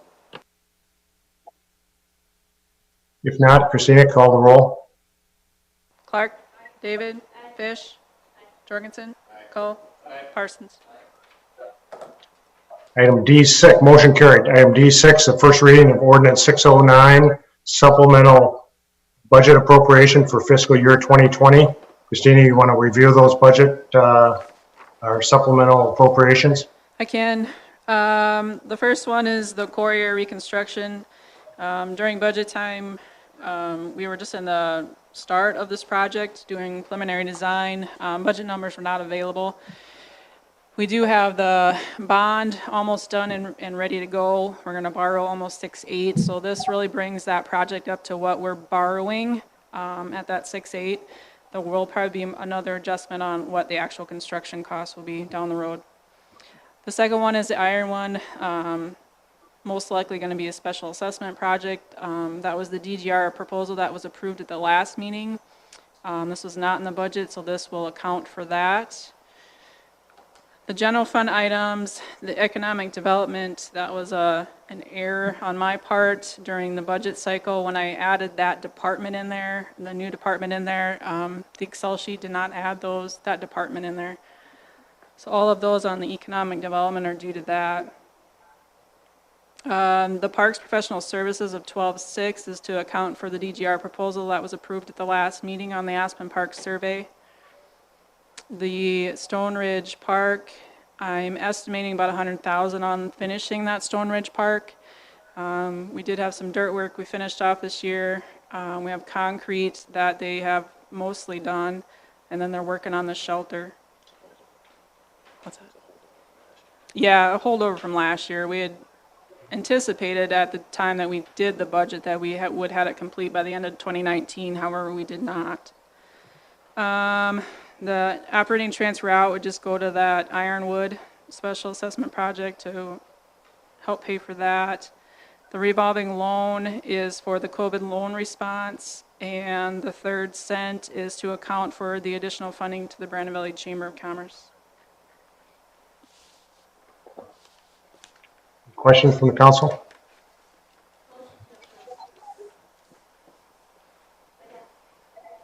Motion and second to approve ordinance 609 supplementing the 2020, current 2020 fiscal year budget. Further questions, comments? Hearing none. Christina? Clark, David, Fish, Jorgensen, Gull, Parsons. Item D7, the 2020 health insurance renewal. I handed out, we received a proposal from United Healthcare today. I'm not the insurance professional, but I'm not sure it's even worth looking at, since it's significantly more expensive than our current Wellmark or either Sanford or Avera plans that we've looked at so far. We have not heard anything back from Medica.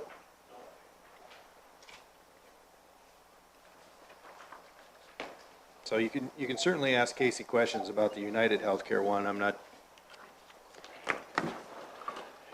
sure. Could we have you come up, Casey, and ask a couple questions? So back to the Wellmark renewal, I noticed on our work session packet, like the premium wasn't on there. So what is the Wellmark renewal premium? Let's see.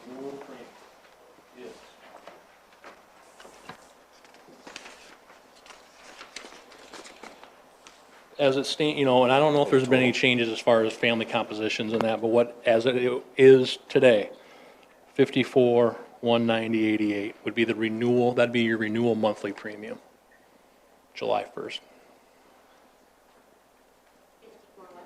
54,190.88.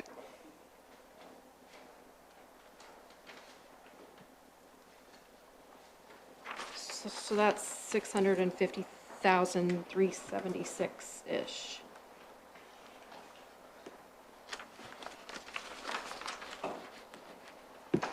I did want to just make a comment about the benefits committee. Jeremy had brought that up, and maybe it wasn't clear when we had our first meeting, because we did seek really specific guidance on what the council wanted that committee to do, and I think with good reason, because we didn't want employees to be acting in a true representative way where they were going to be getting beat up by their colleagues. And the direction we were given was to go out, talk about those priorities. I remember Chuck asked us, you know, have a discussion about the 3-year buy down, but it was not to decide what the health insurance was. And I think we wanted to insulate employees from that. So I wanted to address that, because I think there's maybe some hurt feelings on that. When we talk about the budget, I think our last meeting, I think we got a little bit confused on numbers, potentially because I think we're talking different parameters on some of these. And just as a reminder to the council, you know, the reason we decided to look at this was because after 18, we had a 17% increase. And as insurance usually goes, it doesn't go down very often. It usually goes up, up, up, up, and that was a big up. But it did go down, I think, the year before, right? A few years back, it went down a couple % or something. No, I think it was down like 7 or 8, right? It did go down, okay. And then this year it's up another 7. I think all the history, oh, you have them there? No. They were all up except for one, and that's to be expected. But so we decided, and I think it was Barb that made the suggestion, we need to back it up to 18. So we had locked on the number 567. That number's come up a lot in the last several months. And that number came from, that's what we wrote the check to Wellmark for in the calendar year of 2018. And I know that the discussion has also led us to the complexity of our health insurance renewal is not the same as our fiscal renewal. So I did ask Casey to get me information on, so what did the 18 to 19 number look like to make sure that that was not completely helter-skelter from our 567, and that ended up being 550,884. So they're pretty closely aligned, and when we talked about, let's go back to 2018, and we landed on 567, that 567 was just what we wrote the check to our health carrier for. So to me, that's where we need to go. We need to write the check to our health insurance carrier for 567 or less, and we do have one on the table already that's under that doesn't change a thing, and that's the Avera plan. I think Casey mentioned at our last meeting that some tweaks could be made to the current plan to make that premium different, and we're still waiting on Medica. But I guess I'm at the point where I think we should just back out and give the direction to staff to seek the intel however they want to from the employees, and lock in a plan as long as the quote is 567 or less. Where are we on the budget there? As far as, Last time it was talked, there was a $7,000 shortfall. correct, the total cost for health insurance at the 650 to 54,000 a month includes the 3 retirees that we currently have on our policy that we do not pay for. So those costs are not incurred by the city of Brandon. So that 650 is higher than what we will actually pay. Now, it's been repeated, I don't know how many times, that we do not pay that. And yet it continues to be brought up time and time again to inflate the premiums. We have gone over those rates. Christina has provided those numbers. So I'm not sure where the confusion is as to what the numbers are. But the number in the budget is 567,000. I believe after Christina evaluated the proposal from Wellmark, under our current plan, the cost to the city, deducting out the retirees, came in at 574. Yeah. So there's about a $7,000 difference between what the city will actually pay for our employees, not the retirees. There's a $7,000 difference from budget to what we will pay Wellmark. Now, if you include in, and we, staff, do include in the insurance deductible buy-down as part of a cost for insurance. If you include that in the number, we are under budget. If you look strictly at the premium that we pay, we are $7,000 over budget. Okay, so you took the money from like people that are buying down, or that like year 2, like that thing? Correct. Okay. As long as we're close to the budget number, that's my goal, and I don't know. That's my goal, to be in some parameter, and if it is really only 7. Okay, but $7,000 is $19.17 a day. And I don't know why we're wasting quite this much time on it. It's a plan that we currently have that is appreciated by the employees. They like the opportunity. I've got my doctor, I've got my group that I go to. You've got your Sanford and you've got your Avera, and we're quibbling about $7,000. And on the same night that we were talking about, what was it, $1.3 million for the golf course, that the money might be there, it might not be there.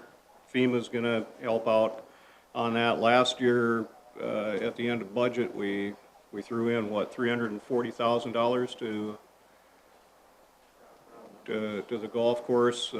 Just the last meeting, we had 2 surveys that came in for the parks that was not budgeted. If we're talking about sticking with a line item budget, and we're not gonna go over a line item budget, there's gonna be a lot of things that are gonna be impacted by that in the future. And we've got some projects that come in over budget, we've got some projects that come in under budget, and $7,000 is really nothing. It's not something that I'm gonna concern myself with. I'm not gonna lock myself into that. And again, we've got an insurance plan that the employees that we are trying to retain appreciate. And we just talked about the cost of replacing a police officer if we lose a police officer because they get a better deal somewhere else. I would also argue that with our public works guys and also city staff, we lose people and we lose a lot of history. We lose a lot of experience that they already have.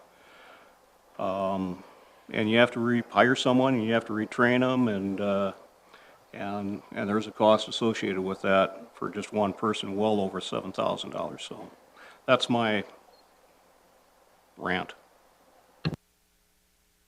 Okay, so the $7,000 figure is not a fair figure. In the 567, that included retirees, it included Kim Serwick. We didn't take any of that out. We just said, what did we write the check to Wellmark for? So what are we talking about writing the check to Wellmark for right now? It's $650,000. So it's not the same set of parameters. We wrote the check to Wellmark July to July, 18 to 19 for $550,000. We're now looking at $650,000. When did Judy retire? So she wasn't one of the retirees in 18, as far as taking stuff out. So we're talking about a moving number here. I retired in April of last year. So in 2018, I wasn't part of that retirement thing. So you're talking about, we can't talk about the 3 retirees now and compare that to what was being paid back in 2018.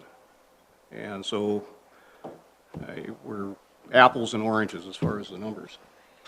And that's why I think we just need to simplify it and look at the quote, because that's what we came up with when we decided on a number, was what did we write the check for? That's the only thing we can control. We can't control if employees are going to do the wellness benefit or not do the wellness benefit. I believe we have less family plans now than we did last year. Is that accurate, Casey?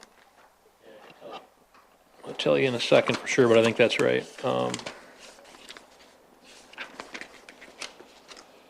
We had 22 last year, currently at 17. But we also went from 9 employee-onlys to 14, so that number changed as well.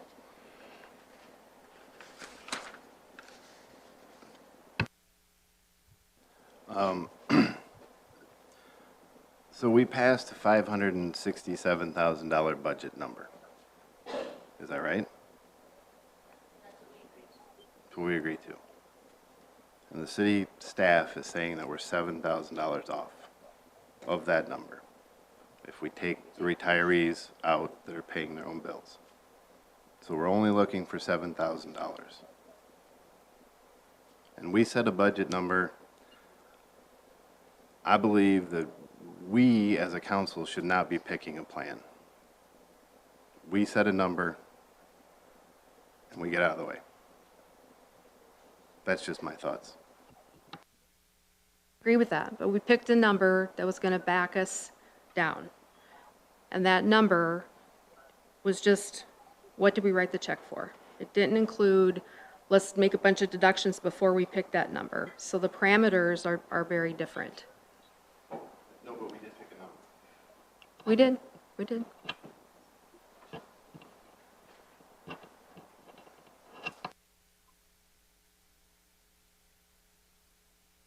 I'm kind of stuck on the 567, so however we need to make it work. That's what we agreed to. That was a long time ago. I made that motion. We have to have a bottom number from where to move forward. And yeah, it's only $7,000, but you know, we got to have a number. So if we don't have that number, then what number do we have? What was the number that we had when we just approved a couple of surveys for Aspen Park? We had a number of 0 on that.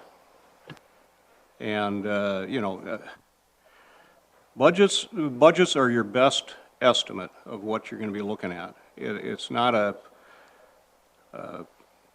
locked in stone.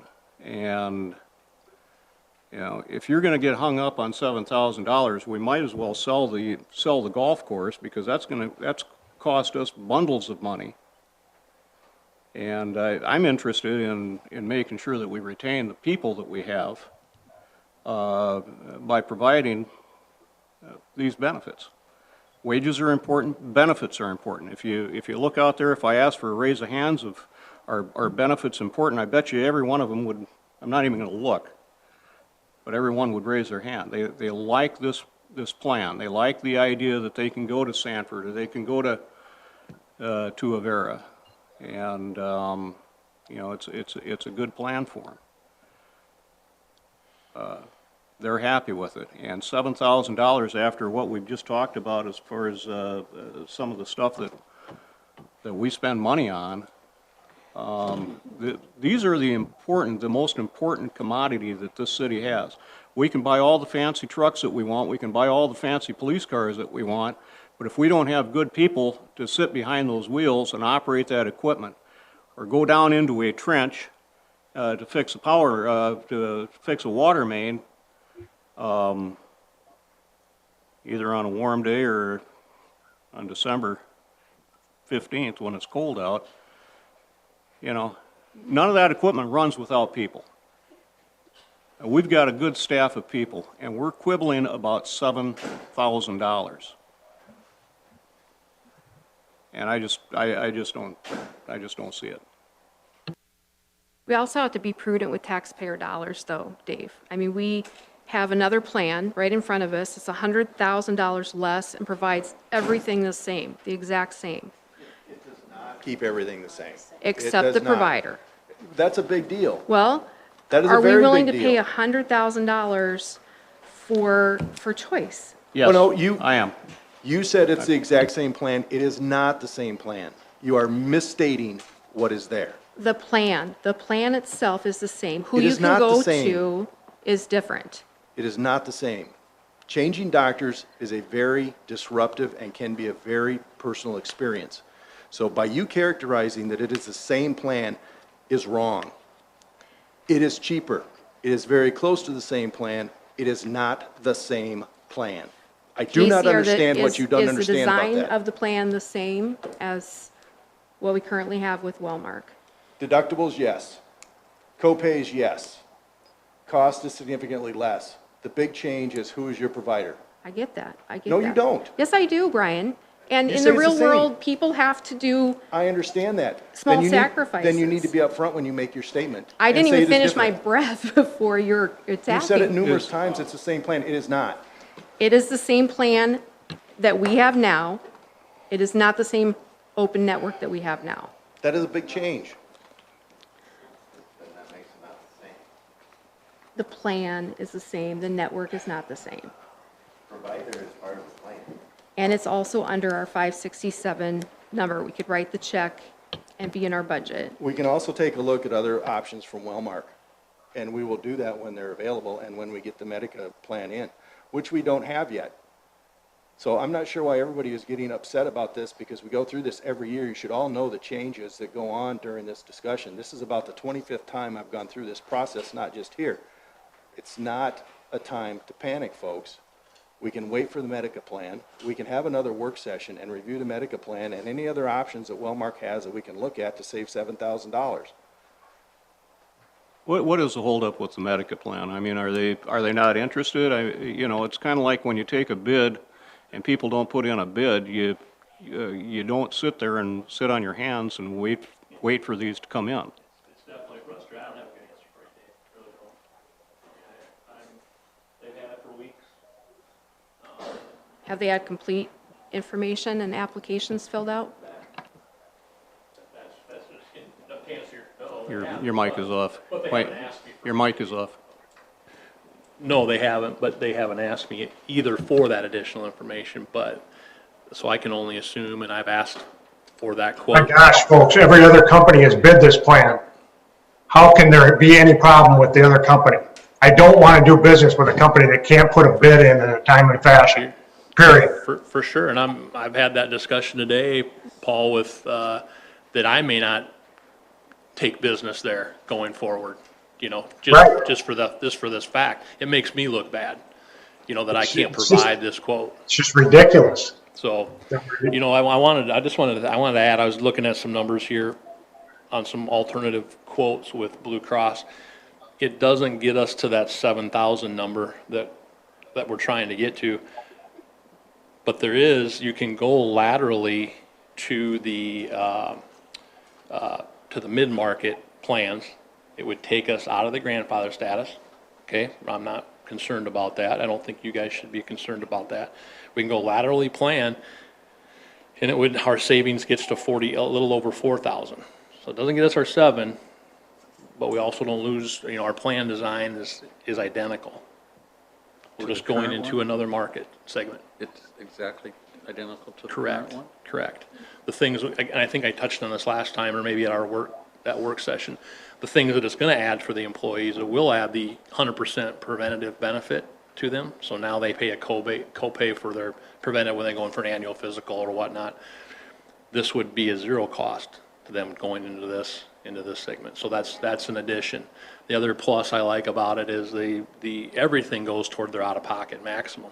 So their co-pays, their deductibles, their prescription, that all goes toward their out-of-pocket maximum. Currently how that sits is just basically deductible and co-insurance goes to their out-of-pocket maximum on the current plan. So there's some benefits to making that move to So with their kids, their wellness checks, I mean, I know a mom of 3, those, Correct. go in, so all those would be covered. Correct, yeah, It children would are up free to a of certain charge. age. Yeah, Yep, for so, them. women, again, I know we've touched on it before, their OBGYN visits, Mm-hmm. which is very important to them, that'd be at a zero cost, Same thing for men, anytime they do their preventative, physicals or Like a annual physicals. mammogram, anything like that, Correct. that would be. Correct. So Has to if- be a schedule, they want the mammogram, it's gonna be scheduled, something that's, there's certain age parameters Yeah. on the mammals, But otherwise, so that would be better than what we have now for them. yeah, And, it's a but little rich. also keep everything that they have now. Correct. And what's our deadline, Casey? June 15th with Wellmark, with all these carriers, whatever we do, whether we renew with Wellmark, they want everything into them by June 15th. That'd be also correct with the other carriers too. That way they ensure that that your client gets new cards if they want them, or need them. All the information is to them by the first of that renewal month. I just want to say something with all this, because I know it gets heated, I get it. I pay insurance, and yeah, it's not fun, right? But Raleigh, when you started in 1990, how many citizens were there in Brandon? 1987 I started. Oh, 1987, okay, you said 1990 up here, so, okay, 1987, then how many residents were there? Under 5,000? Oh, yes. It's probably 1,200 in the 90s. We had a building to Okay. population just about double. And I don't want to speak for everyone up here, but I can speak for myself, and I value everything that the employees do. We moved here with a 1-year-old and a 1-month-old. Everyone's like, oh, you're going to love the school district. School was out of my mind. We moved here because of Brandon and the sense of community. Yeah, being in the school district is great, but we moved here because of the community and the people that made this Brandon what it is. And so I think for us, we just, going forward, really want to be aware of and fiscally responsible with the taxpayer dollars, but yet we appreciate that. So I think we somehow want to come up with something where, I know Barb mentioned at the work session meeting, is there a way, and I don't know if Christina, Brian, if you know this, if we have a set percentage saying, okay, if it increases this much, we don't have to worry about it, we just kind of know that going into the budget, I would like to try to come up with something that, knowing that we are up to 10,000 people, or I guess when the census comes in, right? That we want to continue to control or grow our community and provide those amenities, but also keep our employees, and like Dave said, they make our, you know, they make Brandon, right? We can certainly take a look at what Barb had discussed at the last meeting, and to be upfront with you, that was the first proposal to ever come out as to anything from the council. As Okay, to control costs. I want you to take credit for it. It was Brian's idea. I just co-opted No, it. I mean, we No, it was, discussed, yeah. we discussed some type of formula based upon some sort of CPI, similar to what we do with wages, but that was the first proposal from the council. There's always been, we want to change, we need change, we have to change. That was the first one that we could actually put to paper and take a look at and analyze. So. Well, with that percentage, I mean, it sounds great, you know, medical, what was it, medical CPI? Like inflation, but medical. And, but, correct me if I'm wrong, aren't there other variables? You've got someone that comes into the job, and they're a single person, and 6 months later they get married to a lady or a guy with a couple of kids. And that changes, I mean, the medical CPI is one thing, your group is another. It seems to me that you've got a lot of variables that would affect. There are, and those do come into play as people change coverage. If we lose somebody that has family coverage and we hire a single person, obviously there's a savings there, you know, and then the opposite is the same. If we have a single person or someone that elects single coverage and leaves the employment and brings in a family, that's an increased cost. And we don't know when we do those budgets in June and July what our staff is going to look like starting January 1st. I mean, we do talk to department heads when we develop the budget. Are you anticipating any additional staffing or new employees or a new position? We do that, but it's almost virtually impossible to predict that we will lose, you know, somebody in the public works department or the finance department or the police department. We don't know that. So that there is some variation there. But we can certainly take a look at numbers during the budget and develop some sort of a policy that we could at least use as a framework to move forward with. So Casey, you talked about this other Wellmark plan that's in the mid-market? Yeah. And remind me, what's the premium on that? That's, You said it was less, 4,000 less. yeah, so it's 4,000, I can give you, it's 53,855 is the monthly on that. 53 what? 855. Does Brian have a copy of that? So he can see? I don't know that he does. I would like to see what the employees think of it too, like, but if it's basically everything else and then.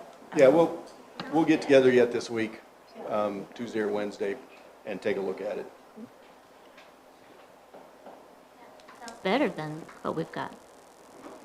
Yeah, I would feel, I mean, if that's something that everybody agreed to, I think that I'd feel very comfortable with that plan. You're not losing any benefits. Has that been discussed with the employee benefit group? I don't think we talk about moving into a bigger market, no. We haven't really ever, I don't know if it's been an option, I don't know. We haven't talked about it. Yeah. That's really why we're staying in. Yeah, so our grandfather status was really, it kept us in the small group segment, which was always a good thing because it was a very stable market. Those groups that were in there, Wellmark knew what they had, and it was very stable. Well, as over time now, that market is shrinking due to whatever rate increases. Independently, those groups are leaving, going to maybe larger market segments or leaving altogether. And so that market share is shrinking within Wellmark. So my conversations I've had with them is that it's not as dire to lose that grandfathered status. I mean, I sat here for years and preached that, thank goodness we kept our grandfather status, because we had very stable, really pretty, other than we had a couple of years that we had double-digit increases, but for the most part, we had really stable, if you look at our history of rate increases. So you do lose that. It's not, again, as dire as we once thought it was. And if I recall, Casey, I thought you said the work session, that they're kind of phasing those small people, your groups are. That's what you said. They're kind of trying to push them, right? Well, if they're to a certain size, which the city is now, if we wrote that group brand new, I came in here and you never saw me before, and you didn't have that plan, that's where you would go. You would be in that market segment. Because of the grandfather that we've kept, that status, we've been able to stay in the small group. I know it sounds kind of confusing and weird, but it's allowed us to stay in that pool. So.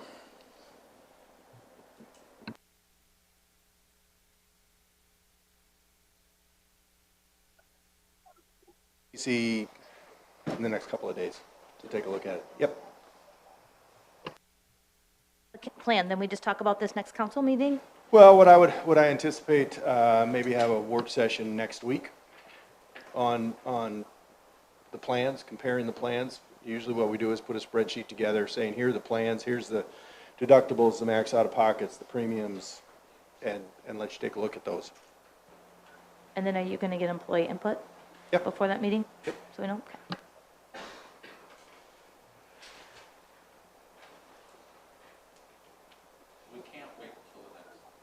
Yeah. Historically, we've waited till the second meeting in June. We've signed them that night. So. Is there going to be any committee input on this then? After you've gotten all the plans? Do you care? Yeah. I just asked Brian if using employee input. Yeah, I can certainly share the information. I could even go out and meet with, it's not unusual for me to go out and meet with the individual departments to review the plan or any changes to it. I don't want to keep beating the dead horse, but just so I understand, so Tim, you think we should stay on a budget of a premium of the 567 as does Dana? Am I hearing that right? No, what I think we should do as a council is we should set a budget number, and we should leave it to them to pick a plan, discuss a plan. I don't know why we're doing it. Okay. It doesn't make any sense. But we haven't agreed And yet if we- to pick the budget number. If we set a budget number, like every budget number that gets set throughout the course of a year, it can adjust. As Dave pointed out, we spent $30,000 that came out of nowhere. So do you have a budget number in mind? Well, yeah, we have one on the paper, 567. What I would recommend is that this staff work on a plan.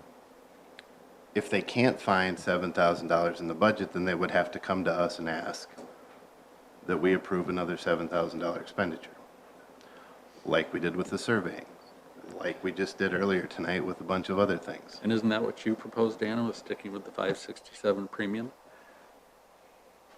Well, with what we write the check for. So there's two different numbers. Same thing? Because we couldn't, when we set that number, we weren't talking through what that all meant. We weren't talking through, well, this is going to come out and this is going to come out and this is, because the goal was to reduce the costs. And we figured this was going to be the year that we had to make a change to the plan. But aren't you and Tim talking about the same, we set a budget number at 567 premium paid? With different parameters, because when we set it off of what did we write the check to for Wellmark, and he's talking about what is the price after we take out the employees that don't do the wellness and the employees that are paying in the first 3 years and the retirees. All of that was in the number that we set, and that's where we're not seeing eye to eye.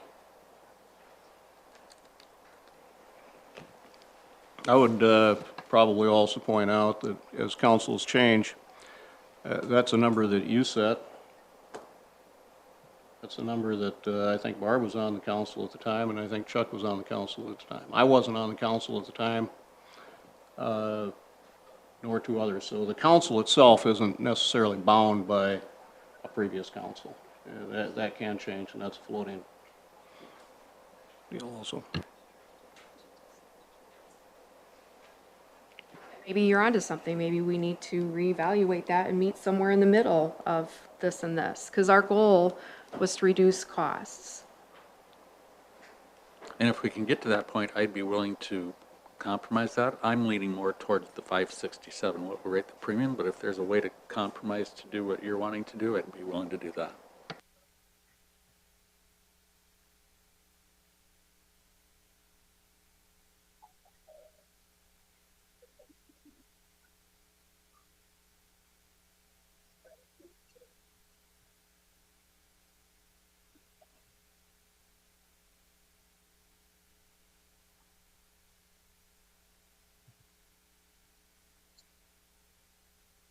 Appears that we've got this can kicked down the road about as hard as you could kick it. Do we have any guidance? Casey and I will sit down Tuesday or Wednesday of this week and take a look at any of the All right, webinar so plans. we have our direction. Yeah. Item D8, chamber request for utilizing the golf course community room free of charge. Waive the fee for that. So the reason for this is we're not able to use the Sioux Valley Energy Community Room. Correct. So Correct. They've got an event scheduled, or asked to have an event scheduled for Tuesday, June 23rd from 11:30 to 1:30. Rachel has already talked with Carrie out at the golf course and doesn't seem to have any conflicts. And I think Rachel and the committee that's in charge of this is going to do the social distancing that Correct. allows that up there, where the Sioux Valley room really doesn't. Yep.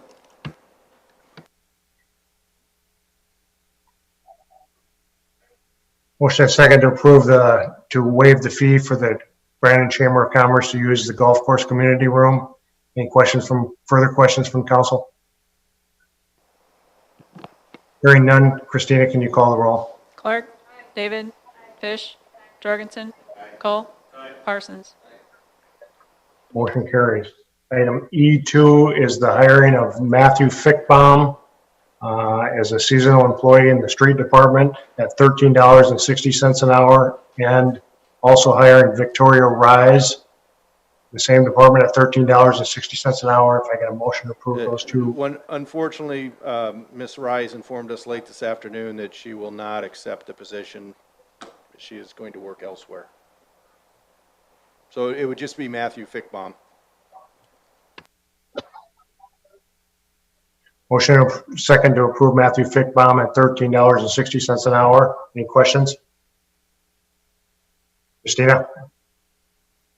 Clark, David, Fish, Jorgensen, Cole, Parsons. Motion carries. Item E3 is a wage adjustment for Troy Hillman to $22.86 an hour. Need a motion? Motion is second to adjust the salary of Troy Hillman to $22.86 an hour. Any questions? Christina, call the roll. Clark, David, Fish, Jorgensen, Cole, Parsons. Your item F1, we have a change order number 2 on the Main Avenue Interceptor project to change the date of substantial completion to August 28th, 2020. Motion to approve that change order number 2. You're okay with that, Tammy? I would just like to point out to the council, so they don't have a misperception, when we do this change order, the substantial completion date was supposed to be last fall. It wasn't done, and we could have assessed liquidated damages per day. We would have been able to potentially receive, I don't remember, it was like $1,000 a day for not getting it done last November. We did have a lot of... What, Paul? Annie? Oh, okay. So with this change order, that means that you are essentially waiving any liquidated damages that you could have otherwise assessed with the contract for not being done last fall. So I didn't want there to be questions later down the road why that wasn't pointed out. The staff is fine with it, so I just want to make sure you understand what you're doing with it. Just as a clarification, it's liquidated damages, it's not penalty. So we could charge up to that amount per day if we could prove damages, which I'm not sure that we've got much damage if they didn't complete on time last year. So, and we've held off on this for a couple of weeks, because the big thing here was that we wanted to make sure that they got Dogwood paved. And Dogwood is paved today, except for the intersection of Main, which is going to be part of the main core project. But Dogwood from Main to the railroad tracks is paved. So, we'll end on some good news.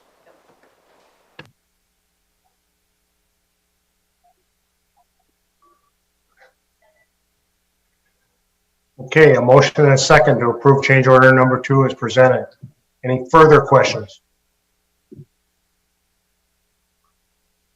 Hearing none, Christina? Clark, David, Fish, Jorgensen, Call, Parsons. Any new business from the council or administration? Yeah, Mayor, I got something. If Barb can Go ahead. compliment the police department, I'd like to compliment the Public Works Department for what they did last Thursday. Nice job, guys.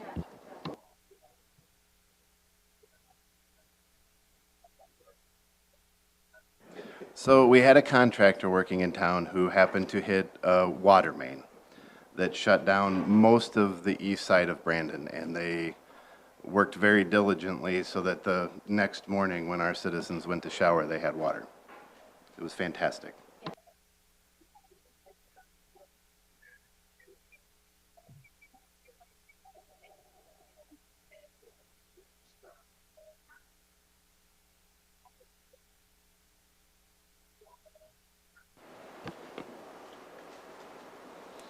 Very good, thank you. Anything else? Entertain a motion. Motion a second to adjourn at 8:16 p.m. Christina? Clark, David, Fish, Jorgensen, Call, Parsons. Thank you. Have a good week.